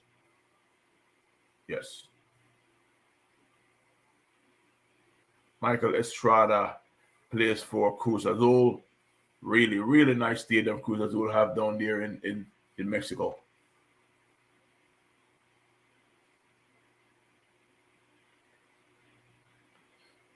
This is what I'm saying, that the Ecuadorians should be less weary. Oh, this could be another one for Netherlands. Very easy goal. Goal number 3 for the Netherlands. The man coming on. Instrumental in that. The Netherlands 3, Qatar 0. This could be embarrassing for the host nation as Netherlands scores again. Very well-constructed goal there for the Netherlands. Again, it is done. The Qatar team asking for something. Look at De Jong to Gakpo, but it could be called back because it did hit Gakpo's hand. So it could be called back. Yes, he did use his hand to stop that one. There's a break on the left side for Ecuador, but player took too long. At this moment, Senegal has 7 players behind the ball. When that break first started, it was a 4 against 3. Well, Senegal is really feeling it right now and giving the energy and natural effort. And so VAR is checking this because I think his hand is away from his body. I don't think they can give the goal. I don't think they will because he used his hand to stop the ball and it's at the end of the sleeve, not at the top of the sleeve. Let me slide over and watch that also. No goal. No goal. He just called it. No goal. Yeah. Good stuff there, man.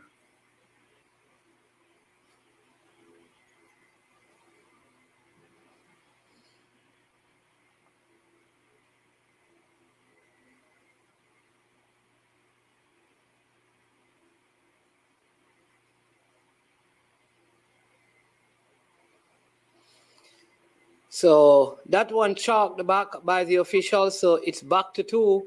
The Netherlands 2, Qatar 0. Something I didn't look at this morning. I'm going to take a quick look at it right now. Idris Ghana guy getting a yellow card there. I think if they advance, I think he misses the next game. This is his 2nd yellow card. I think this is one of the rules that they need to change. I don't like it. I think, once you go to a next round, your yellow cards should go. Yes. I believe that.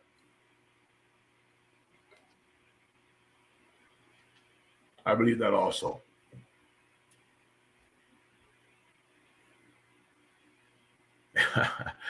Hey, Jackson, I was thinking the same thing, just watching them play out of the back just now, and Ecuador just scored. Man, didn't anyone pinch you and tell you that? Ecuador just scored. Let me replay. Now, in fact, I'm going to have the rewind. Could it be offside? No, there's a player. Oh, what was he doing? He was standing in the goal. If he were not there, then it would have been called back for offside. But he was standing in the goal almost as if he was tired and taking a rest. What careless defending is that? Oh, so let's see now. It's coming from the corner kick, and somehow my feed. I can't believe this. That's a goal. Yeah, it is a goal. The player is standing in the goal almost like he was taking a rest. The goal. Game on now. Both teams are going to go for it. I'm hoping that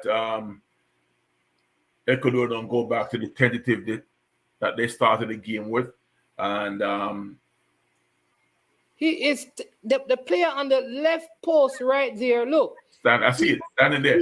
He's just Look, he goes into the goal. Well, unless he's off the field. If he's off the field, then it should be called back. If he's off the field. No, so he's not called back. They gave it. It's a goal. Oh my word. Give me 1 second. What careless defending is that? Immediately when that corner comes out, he should have been off the post. Oh my word. Moses Caicedo, the man from Brighton, the equalizer for Ecuador, but that was some childlike defending. What was the defender thinking? What was he thinking standing there? It is Ecuador 1, Senegal 1. The game is on. Senegal needs a goal if they have any desire of advancing, and their coach is not happy. No way that should have been a goal. Oh my word. Ecuadorian fans, they are happy in the stands. They are celebrating. The Senegalese are down sitting and they are. I got bad news for you. Senegal just scored again. Here is the free kick for Senegal. There's some pushing going on. Ena Valencia looking for something. Don't know what it is.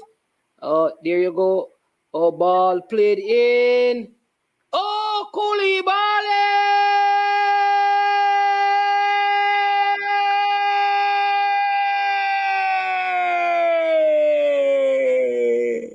And Senegal is back in it. Senegal 2, Ecuador 1. What a game we are having. Oh, my word. Oh, from a set play, we just saw a corner kick that led to a goal. At the other end, almost immediately, there is an equalizer. You're most vulnerable when you have scored, and so therefore your concentration must be up. And part of what coaches do is that as soon as a team score, he coaches them to listen, defensive formation, get in formation, keep your shape, because we know that you're at your most vulnerable. Oh my word, you are at your most vulnerable when a goal has been scored. Oh my word, what did Ecuador do? Look at that, no offside, goal it is, and the Senegalese are up, and the Ecuadorians are down again, and Sadio Mane may have just thrown his crutch out the window and saying, I'm getting ready for the round of 16. I want to play against England. It is Senegal 2, Ecuador 0. Look at the fans in the stands. Oh, my word. And the captain delivers in the most pivotal moment of the game. Yes, he did. Yes, he did. Yes, he did. And there's a head injury now on the field. Both players had a clash of heads. And they're down. So the medics are out on the field trying to get everybody calmed down. But, ladies and gentlemen, remember, all Ecuador need is another goal, and they're back in control. All right? So we have 18 minutes. 20 minutes, yes. But ultimately, with this stoppage, you're going to have more time. And again, it's poor defending. Right there. Poor defending. Attack the ball. Why is that ball hitting your thigh? And that's Valencia. That's Valencia. Why would you, if you're all lined up and the ball plays to you like that, why not just dive and head the ball out? Come on. But it's the way of our sport. Big up Mr. Porter, just joined the stream. Oh. Michael Nemhard, the Argentina fan, is here as well. Bless up. Hold on, but didn't we have like a thing the other day when one particular supporter was on the chat until Brazil scored? Oh no. Go back to the England US game when someone said it was going to be 6-0 or something like that, and then halfway through the half he disappeared. Who was that again? No. Well, Michael was watching the game, but Balakar was the one with that. Yes, Balakar. I have not seen Balakar up on the chat. Maybe over the weekend when I missed 2 days. He was on earlier, but he just says check, and then he checked out. Oh, just make sure his mic is working. Come Maybe on, Balakar. Give us a call today at some point, man. Give us a call at some point. I'm gonna check away again for a moment to take care of something, and I'll be right back. Yeah, man, not a problem.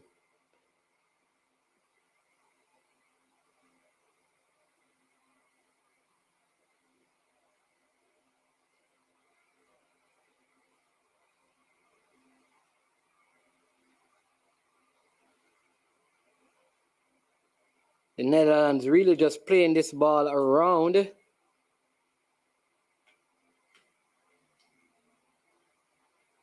Change as Dieng and Mendy comes in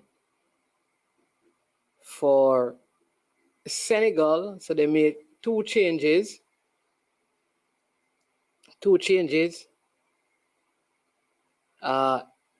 It's Mela Sis out, Mendy in, and also they have replaced Ecuador trying to get something here, but the ball goes out. Throw it is for Ecuador. Senegal thought they had a throw there.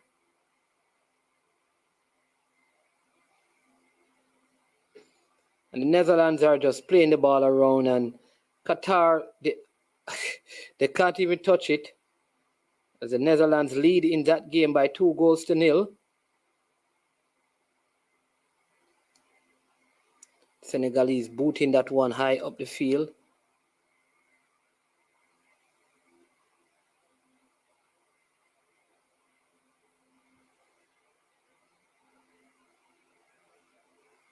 So Iliman Ndiaye is off, and Ismaila Sis is also off for Senegal.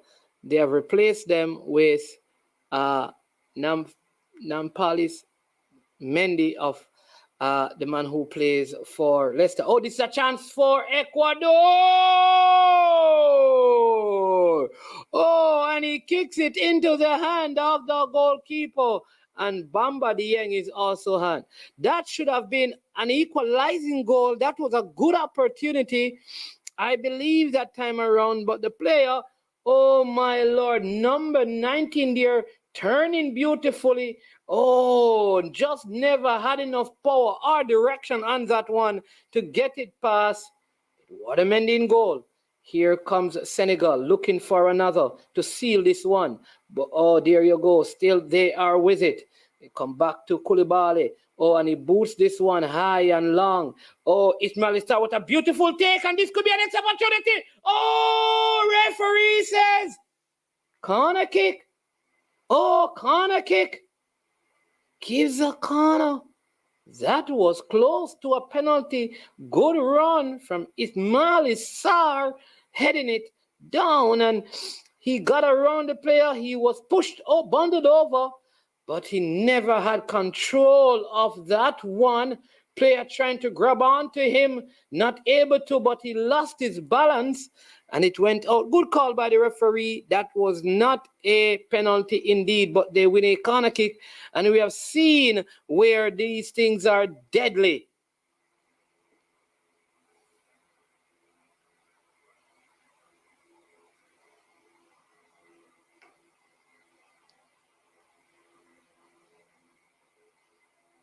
Ball played in, headed out by Ecuador. Big up Duklan. Duklan, one of these days you need to come and come do some commentary, you know, man. Oh yeah, Musa Duklan. You have it, you know. You understand me? Yeah, man. We're gonna send it. Which one of the games you want to come? Duklan, you need to come in the studio one of the games, man. Which one of the games you are coming to the studio? Ah, yeah. Come on, man.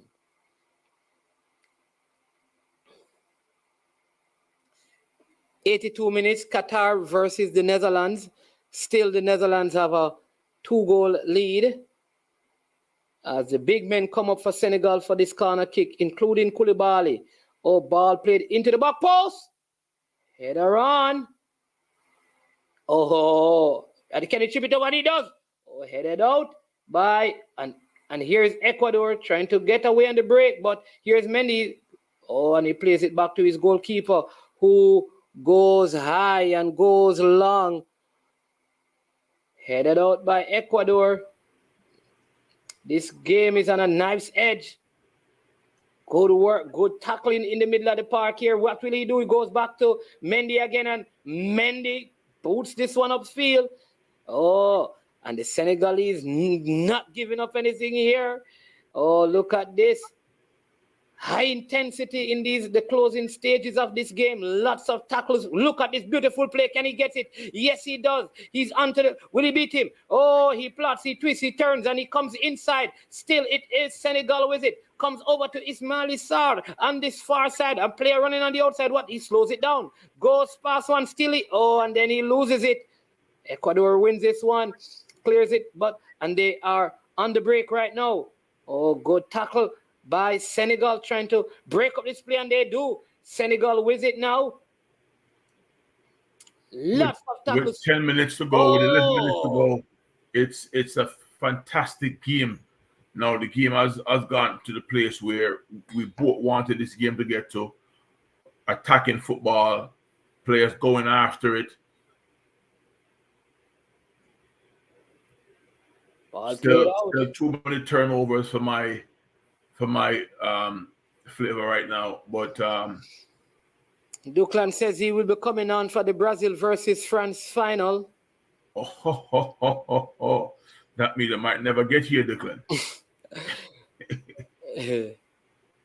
Again, we encourage you, if you're watching and you're liking the stream, you're liking the work of Coach Huntley Swaby and Manning's Man, please ensure that you hit that like button. You also subscribe to the platform and share the content with others so they too can be a subscriber to I Am Sure Sports. Remember, we have the great Demo Jury, but he has been out for a while now. He should be back by the end of this week to give you his great commentary as usual. Hey, Michael, just saying that there's one more twist left in this match. I think so too. I don't think it's going to end up being a 3-2, but it could be a 3-1 or a 2-2. I tell you what, like after you score, the vulnerable period is that first 10 minutes after you score. Senegal has gone past that without conceding. So they should be settled now and in a different phase of the game. True. But we have also seen that, some team, it takes only a moment of lack of concentration for something to happen. Yeah. And I see Ecuadorian fans crying already in the stands. Why don't you take this one from Daphne, Coach Swaby? I think that is 2002 she's referring to in terms of 202. I think Senegal. Did they get? I think Senegal got to the final 2002. Final of what? No, final of what? No, not the final. Oh, what a shot that was by Dia that time. Lots of venom, but no direction. And your coach always tells you accuracy before power. He should have tried to get that one on target. He went for power, and so it lost direction. Go ahead, Coach Swaby.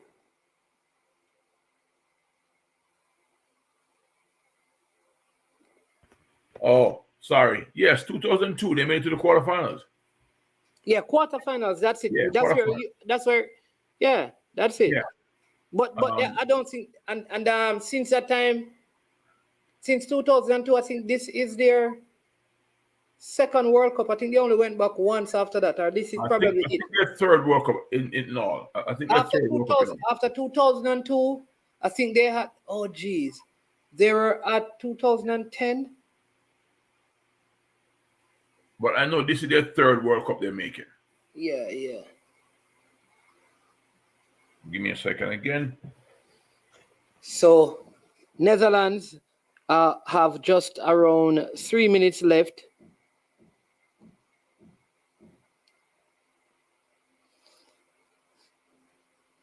Yeah, I think Senegal needs to manage this. No unnecessary substitution. Koulibaly. Oh, this could be a foul. Player blocked out. Referee says no foul on the play. He was trying to go between two players. I think what is happening is that Koulibaly has taken up the responsibility of marking Enna Valencia, good defending there. Both players coming together, blocking the pass of Enna Valencia there. He had no room and no way through. And here we go. Senegal again, trying to come forward. They're still trying to go ahead with this one.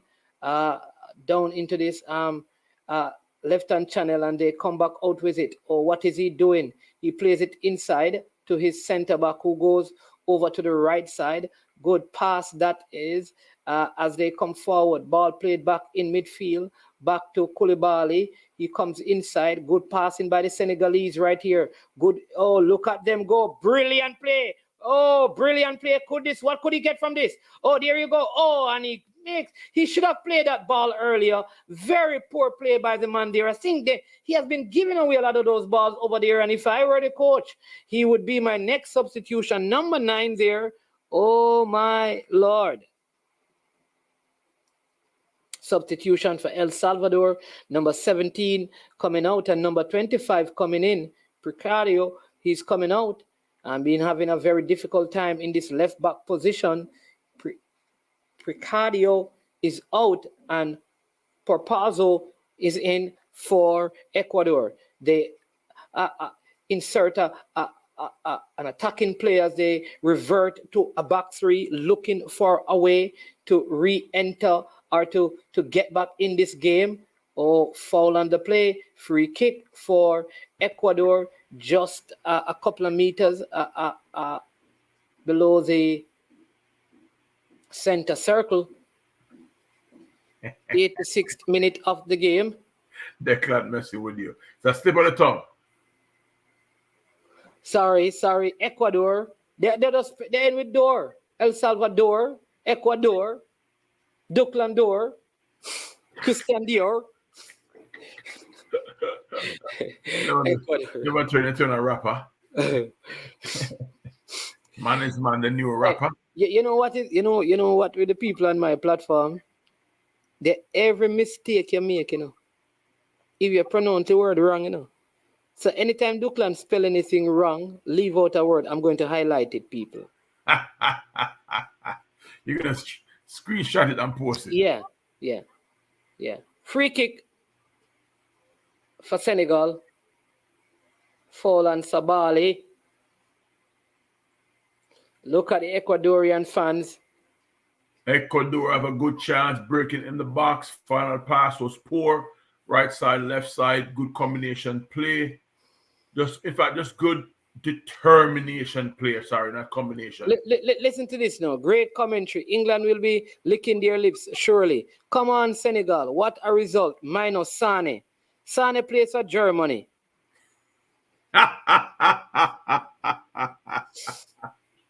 You see, Declan is where you started. See, not everybody loves to correct. Sane plays for Germany. There's no Sane that plays for Senegal. Declan, you start this.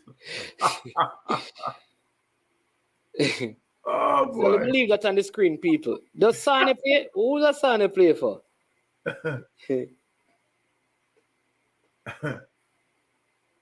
You see Declan. You see what Declan is saying now? Yeah, I see it. That when he leaves out a word or misspells something, I am simply testing the ability of the host. But it all depends on the word that you leave out. Because you left out the word yesterday. Declan is being economical with the truth right now. Yes. We need to pray for him. I left the word yesterday and the question was answered, and then you go back and say, well. Oh, keeper spilling that one, but getting it on the rebound. 88 minutes on my side, and Ecuador is just applying pressure, staying in possession. But the Senegalese team is confident in their defensive organization, knowing that they're quick enough and they're fast enough to get to loose balls.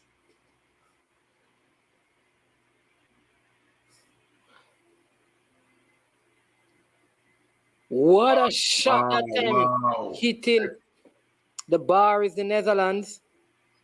Ecuador just got a free header in the box, but the ball was played a little bit behind the attacker, and he just flicked it up to Mendy. Mendy collected, went down to the ground to burn a couple of seconds, get his team up the field. Long punt to the left side of the field, clear by Perozo. I think that was a little bit too far. It's just above the penalty spot. I think it will be difficult right there. So we have 6 minutes in the Netherlands game, 6 minutes of time added on there in the third minute of that time, as Senegal gets a throw in here in the 90th minute. Netherlands. Oh, this could be a goal. Will he keep it in? He does. Keeper comes out for Qatar and he collects.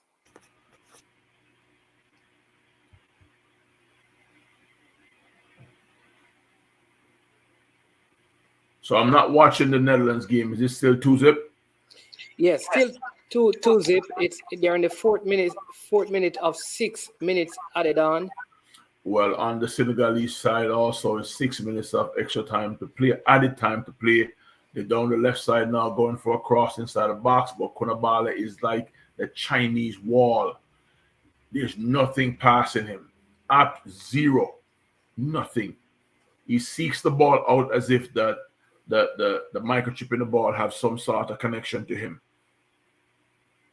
Every time that they have crossed the ball, whether it's near post or far post, Kunabala is there to clean up everything that comes in the box. And if this game ends this score and Senegal goes on, Ecuador goes home, like I said, Pan-African support is always there. But, you know, Rich Pooh, what I will say to you, hold on, Rich Pooh, what I'll say to you is that we are hosting a World Cup show, not a debate about Jamaica's football, though we may entertain conversations on it. Yes. We are not going to turn the stream into a World Cup stream into discussing Jamaica's World Cup play. So if that is the purpose, then it would be pointless, because when the games are finished, we do the wrap up on the game. We may talk a little bit of thing about Jamaica football, and then we move to the next game. So it would not be appropriate to be discussing Jamaica's football. Jamaica not at the World Cup, we'll leave it alone. World Cup are going good. Why do we want to depress ourselves with the sad state of our football? You understand me? You. Yes. But like I was saying, Ecuador would have nobody to blame but themselves, playing that below par first half. First half, yes. And then you can see how the level is where the level is, that if you play a bad half, a half below your standards, right, it can send you home. And right now there's 4.5 minutes left in this game. No, sorry, 3.5 minutes left in this game. And Mendy is doing what he does, barking out information. You can see even the Ecuadorian goalkeeper is feeling yes. What did Mendy just do? That corner came in. He punched it out for another corner. I didn't like that goalkeeping. Think he could have held on to that one. Big up BB Cross. Up. Another female.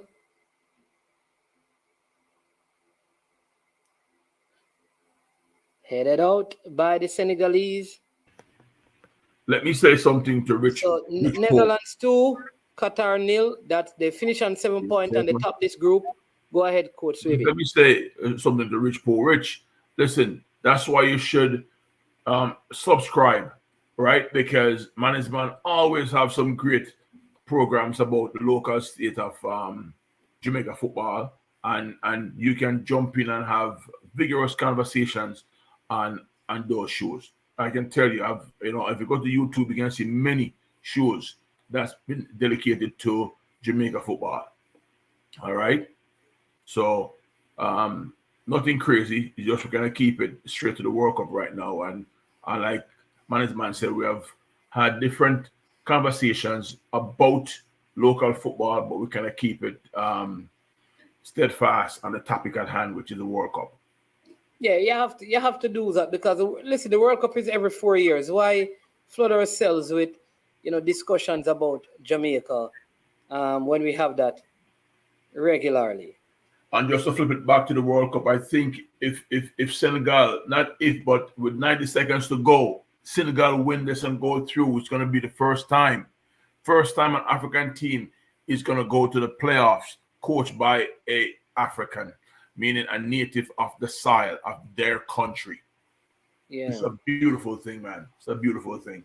Can you imagine they have done this without their talisman, main player, their best player, the world renowned, the familiar?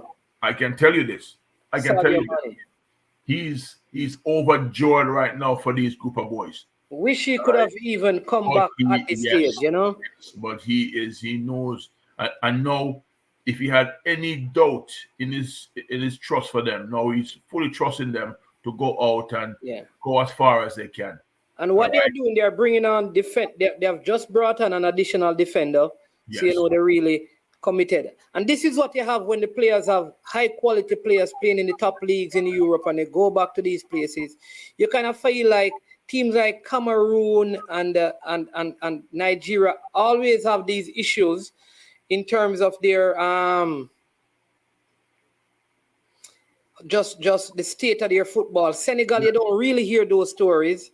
Yes. So you kind of figure that probably they would probably perform better than some of those teams because whenever they come to the World Cup, they do well.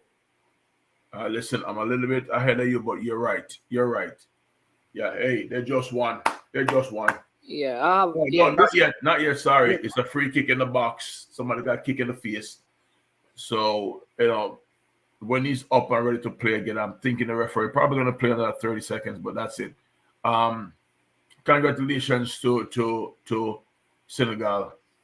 Didn't start the World Cup off the way they wanted, but fought back in this situation now. So congratulations to them and heartbreaking. For Ecuador, they have really looked good in this World Cup, and it is sad that somebody has to go home, and it is very, very difficult that they have to go home. But people, the game is over. It is Senegal 2, Ecuador 1, and Coach Swebe will give you the stats. I'm searching for it right now. I'm get right to it. Yes, you can see the emotions right now. The emotions, two different emotions. Yeah. The feel, and I feel it for my brothers because you look at the Ecuadorian team, they look like us. I think if there's any consolation to this Ecuador team, they will have majority of their players. Yeah. For 2026. Yeah, I mean it's listen, I'm a lover of good football. Try to be as fair as I can and not bring biases in. And in this game, Senegal was the better game. I'd love to see Sadio Mane right now to see what his reaction. I'm pretty sure they're gonna have some sort of social media posting later. This is devastating for Ecuador. Really look good in this tournament.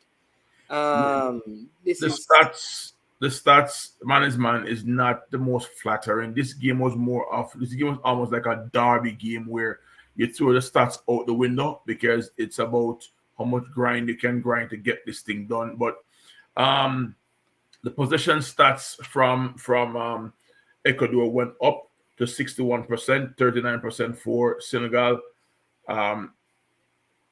Then the passing accuracy. Both teams never broach 80%. Ecuador stayed in 77%, which is like the average for them in this game. The highest they got was 79% passing accuracy, and Senegal stayed at 68%. So, like I said, it was a workman type game. Not the most beautiful game you're going to watch, but you saw these two teams, especially the second half, go out and play with such passion and represent themselves, their country, and ultimately their families in the best way possible. I love that they're walking around congratulating each other. I see that some Senegalese player walking over to the Ecuadorian players, trying to give them a hug, trying to keep their heads up, and that's what this thing is all about, being a good sportsman. The stats: 14 shots for Senegal, 7 off target, 3 on target. 7 shots for Ecuador, 3 off target, 4 on target. We go down to another pass in the passing offensive half and the defensive half, but let's stick to the offensive half. In the opponent half, Senegal has 100 pass flat, 100, and Ecuador have 124. So again, from a footballing standpoint, not the most beautiful game you can watch, but the energy, the spirit of both teams trying to push themselves over the hump. And ultimately, Senegal got that extra goal a couple of minutes after Ecuador scored. and thought that they had a foothold in the game. But the most dangerous time is when you score.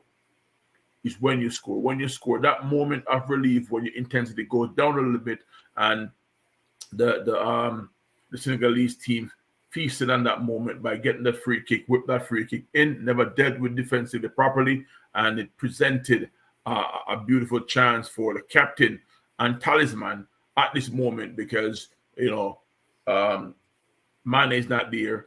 Koulibaly put it away, first international goal, and what a time and place to get that goal. But to go into the tactical stuff, we did all that halftime, and what we spoke about came through, right?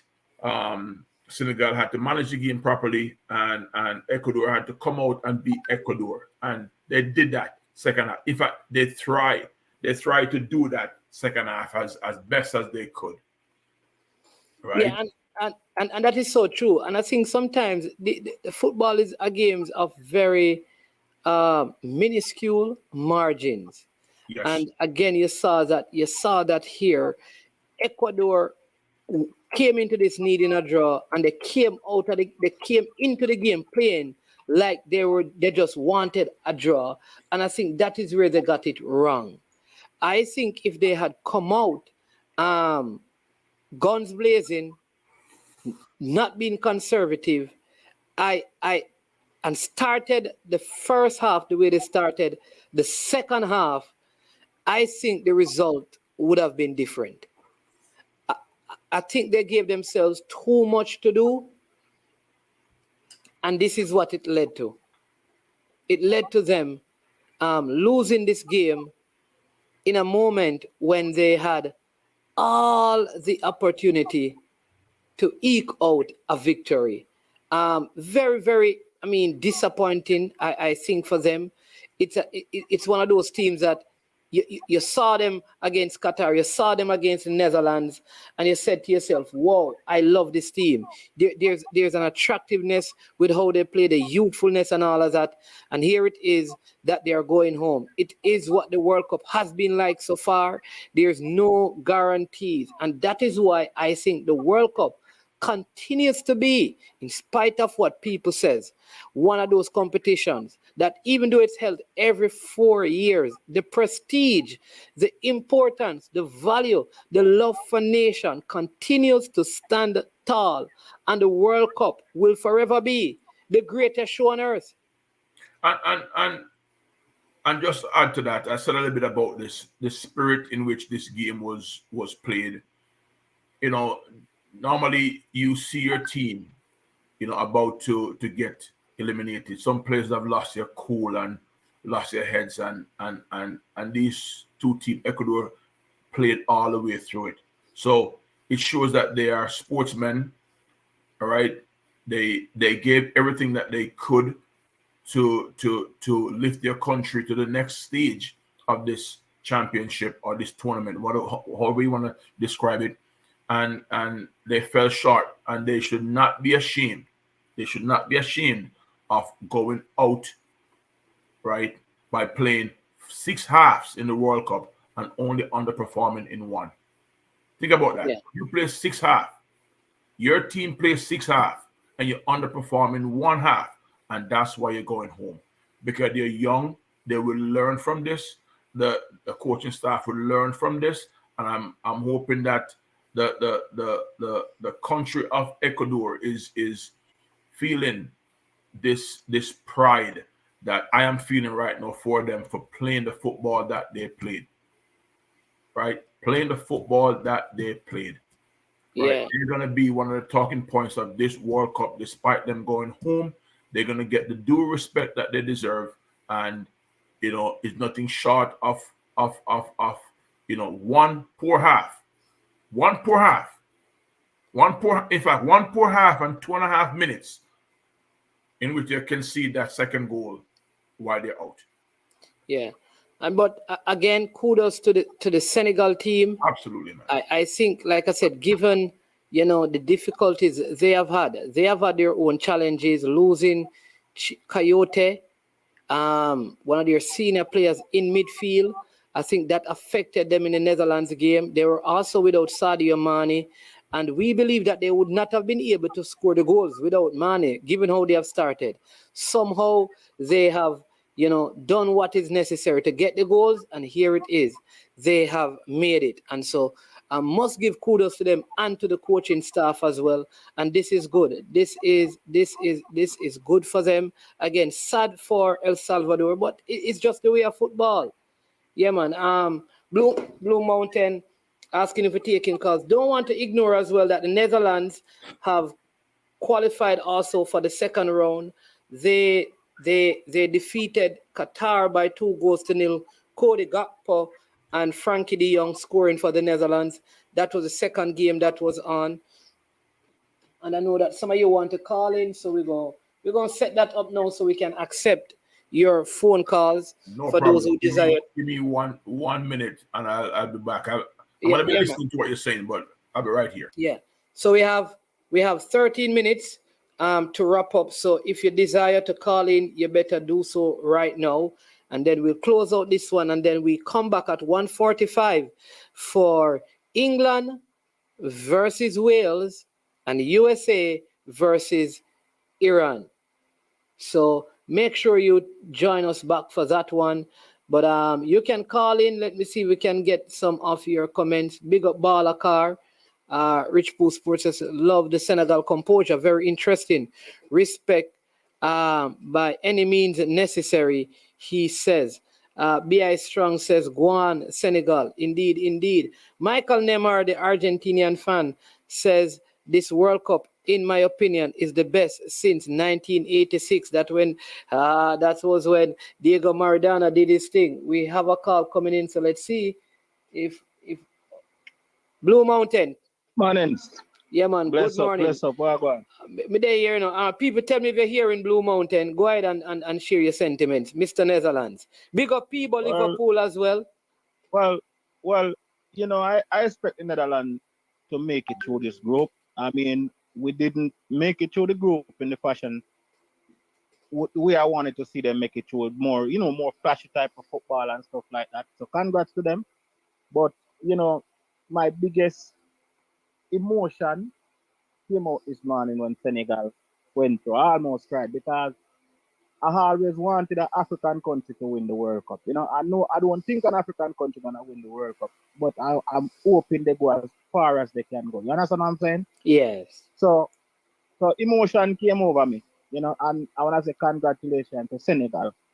Now, I would say this to the Blue Mountain is that very few persons had them coming out. A lot of people at Ecuador coming out of this group. So that is the other thing again. But especially some people who had them not coming out because they would have been without money, right? And see, they have done it. So big up to them. But go ahead and make your point. Just wanted to. Okay. Yeah. So another thing, if you remember when I made my first pick, I didn't pick Senegal, but I'm gonna tell you the reason why I don't pick Senegal. With the African teams always able to play good football periodically, but not consistent through the game. So teams like Ecuador sometimes they are able to play consistent throughout the whole game. So I was thinking they would come out the group too. So I didn't pick Senegal to come out the group. But I'm happy that they come out the group. Now, this team, Senegal, I hope they go back to the drawing board because this is a team for the future. There's a lot of plus to take. There's a lot of positive to take from this. You understand what I'm saying? And what I'm watching, I realize they have decent defenders, right? They have decent players out on the wing, right? And they have decent players at the center of the park. But the problem is really in the center of the park. We need more creativity in the center of the park. So the African team, and that's all the African teams. But the African team gotta get it. Yeah, but you know that you know what I'll say to you, Blue Mountain. They have lost Sadio Mane, that's one, and they have also lost Coyote, who was that player who would make the connection between midfield and the attacking. He pulled up with a hamstring injury, out for the World Cup. So their two most creative offensive players are out, and they're still able to do this. So it's hard for me to criticize them in that area. It's just like if you took out Kevin De Bruyne and say Eden Hazard out of the Belgian side. What do you think would happen? If you took out Neymar and Casemiro, if you took out Messi and Di Maria, that is the kind of player that they're losing. But man, and they still were able to score.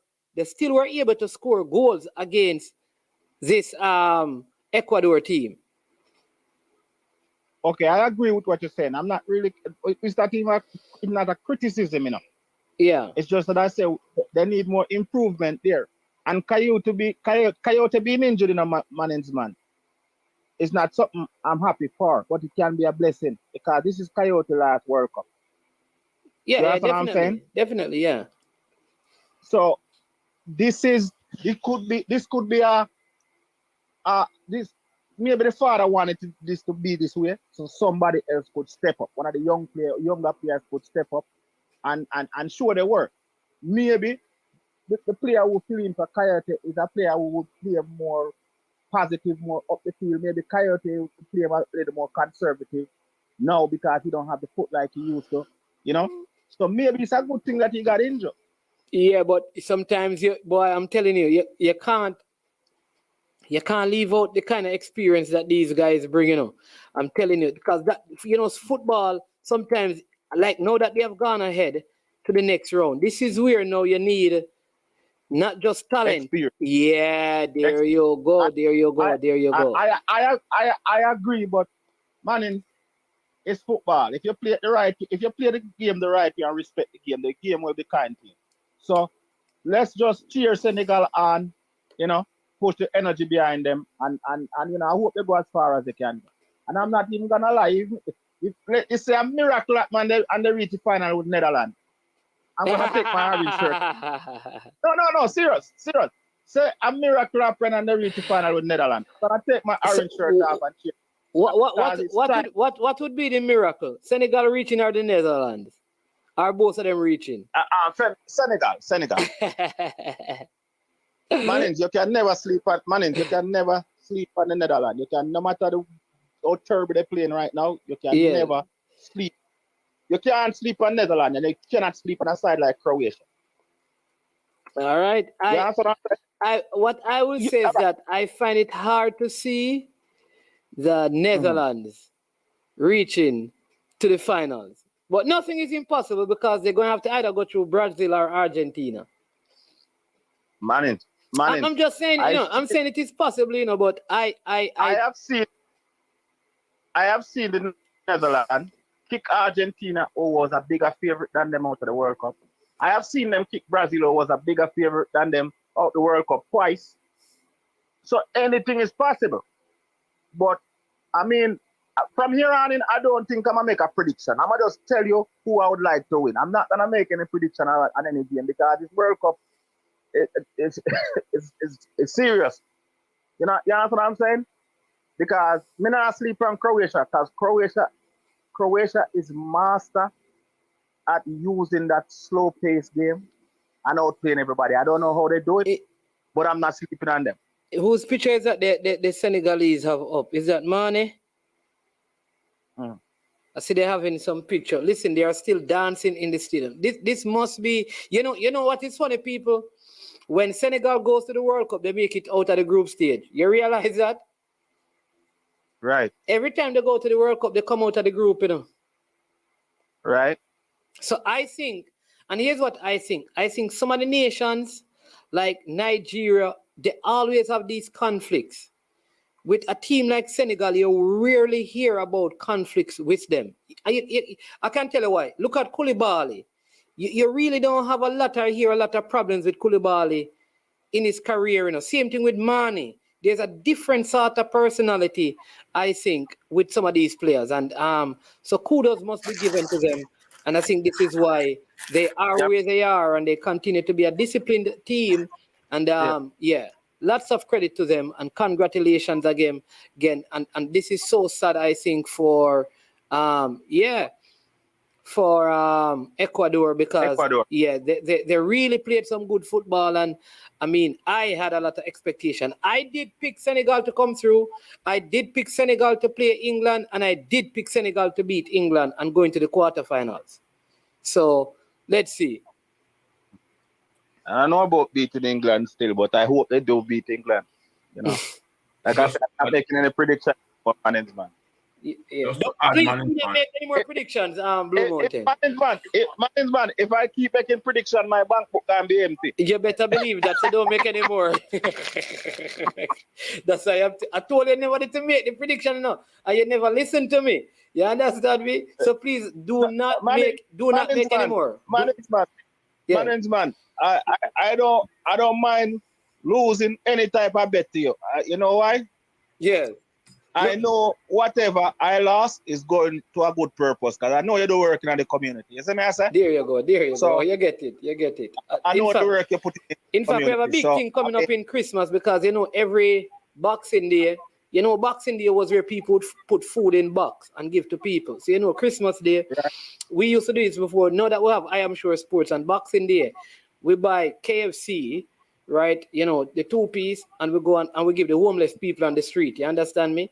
So you don't know. We're doing some work. We just go on the street and give the homeless people on Boxing Day. Because I do those things we do. You understand me? We normally do things for people who can't do back anything for us in Christmas. That is the joy of it. We don't want to give to people who will give back to us. We give to the people them who can't give back anything in the present state. Yeah. And in need. Yeah, and in need. I understand that in a management, because when they're Jamaica, we used to be in a youth club and those things. Exactly. So I was a part of the thing.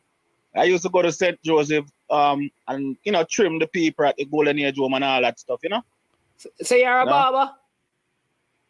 No, I wasn't a barber, so but you don't know on that day. So you're people and you're a barber, man. What kind of thing that you're going? You mess up the people them here. No, I still could get a good haircut. Oh, here, say cutting here is different from trimming. I still could get a good Just like me. You know that there's a difference between being a cook and being a chef. Right. So that when you cut here, I am a cook. Cutting here don't make you a barber, No, I'm not a barber. I just was in the club here. And not trim that here. was part of the community. Go to St. Joseph home. Okay. Do a little civic duty, help out wherever we can help out. We still a lot of that with that Jamaica, man. All right, big up yourself. So me just want to make sure you understand. So you used to cut here, not trim. Yeah, cut here, man. Yeah. Cut here. It's on a farmer recording, so you can't tell anybody say it was a barber. Yeah. No. Me not ask about a barber. Me cut some here. All right, Blue Mountain. Bless up. Yeah, man. You don't know management like me say. I feel we sure. You know. So what is your prediction for the 2 games coming up? Are you going to be around for those?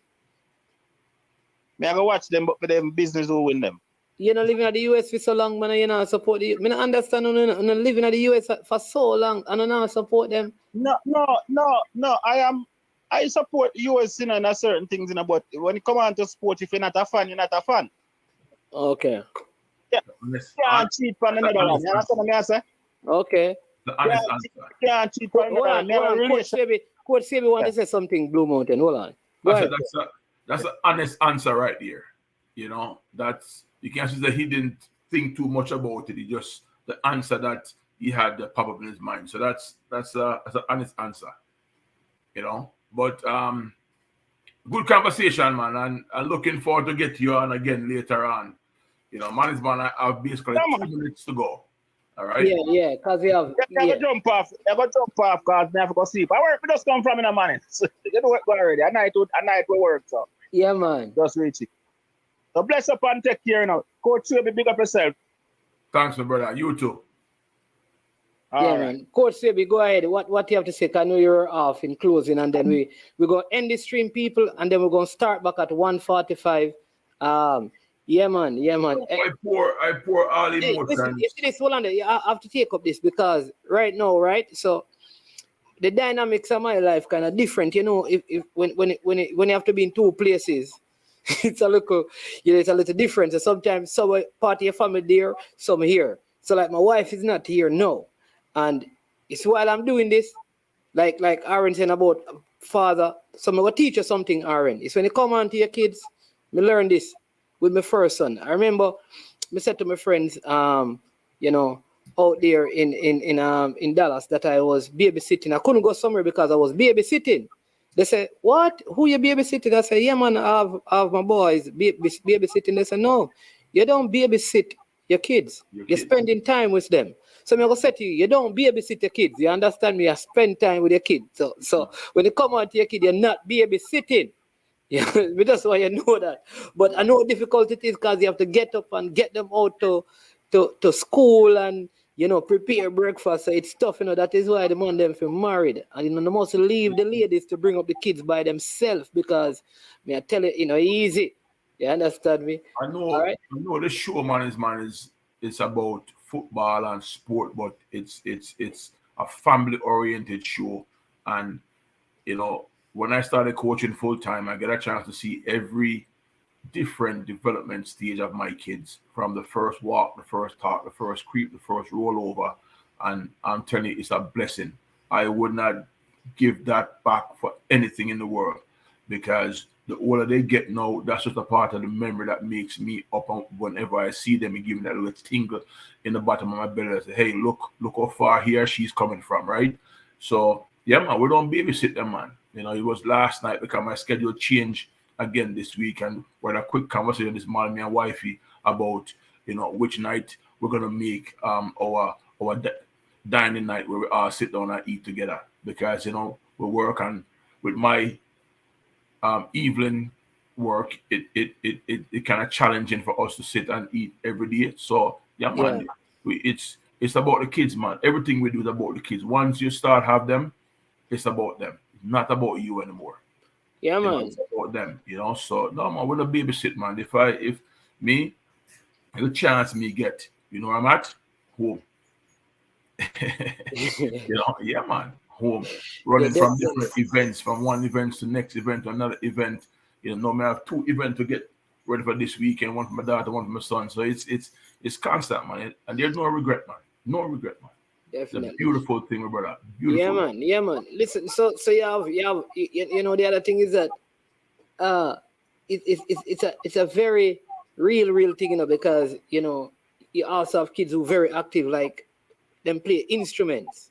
Yes. Them play sports. You have to be. You have to drop off. Them have extra lessons. You understand me? So it's really a full-time job. So I always say to men, you must not. And I said this a lot of times. Don't just give your kids presents. Right? Your presence is more important. Your presence is more important than the presents you give to them, because a lot of parents believe that if I give them everything they want, they should be okay. Nothing is more important than being present in your kid's life. It's more important than any present that you will buy. And I tell people that every time. So like my boys, especially, lots and lots of time. So we sit down and we talk and reason. You understand me? Real reasoning. And so want to encourage you, and we want to end on that note, and we're going to be back. Listen, and ladies, when you come on in, BB Cross is a lady. We're going to have to find a way in a BB Cross. So when the ladies come in, we give them something so we can identify them, because she was asking who are the other ladies in the chat, right? So we want to make sure that all the other ladies know who the ladies are, so the ladies can have them ladies conversation. You understand me? Yeah, man. Listen, man, I'm gonna run leave you right now. The next link, and I will see you about 1:45. Yeah. 10 to 2. Yeah, man. Yeah, because I gotta take some stuff, and I'm pretty gonna cut it close. But yeah, man, not a problem.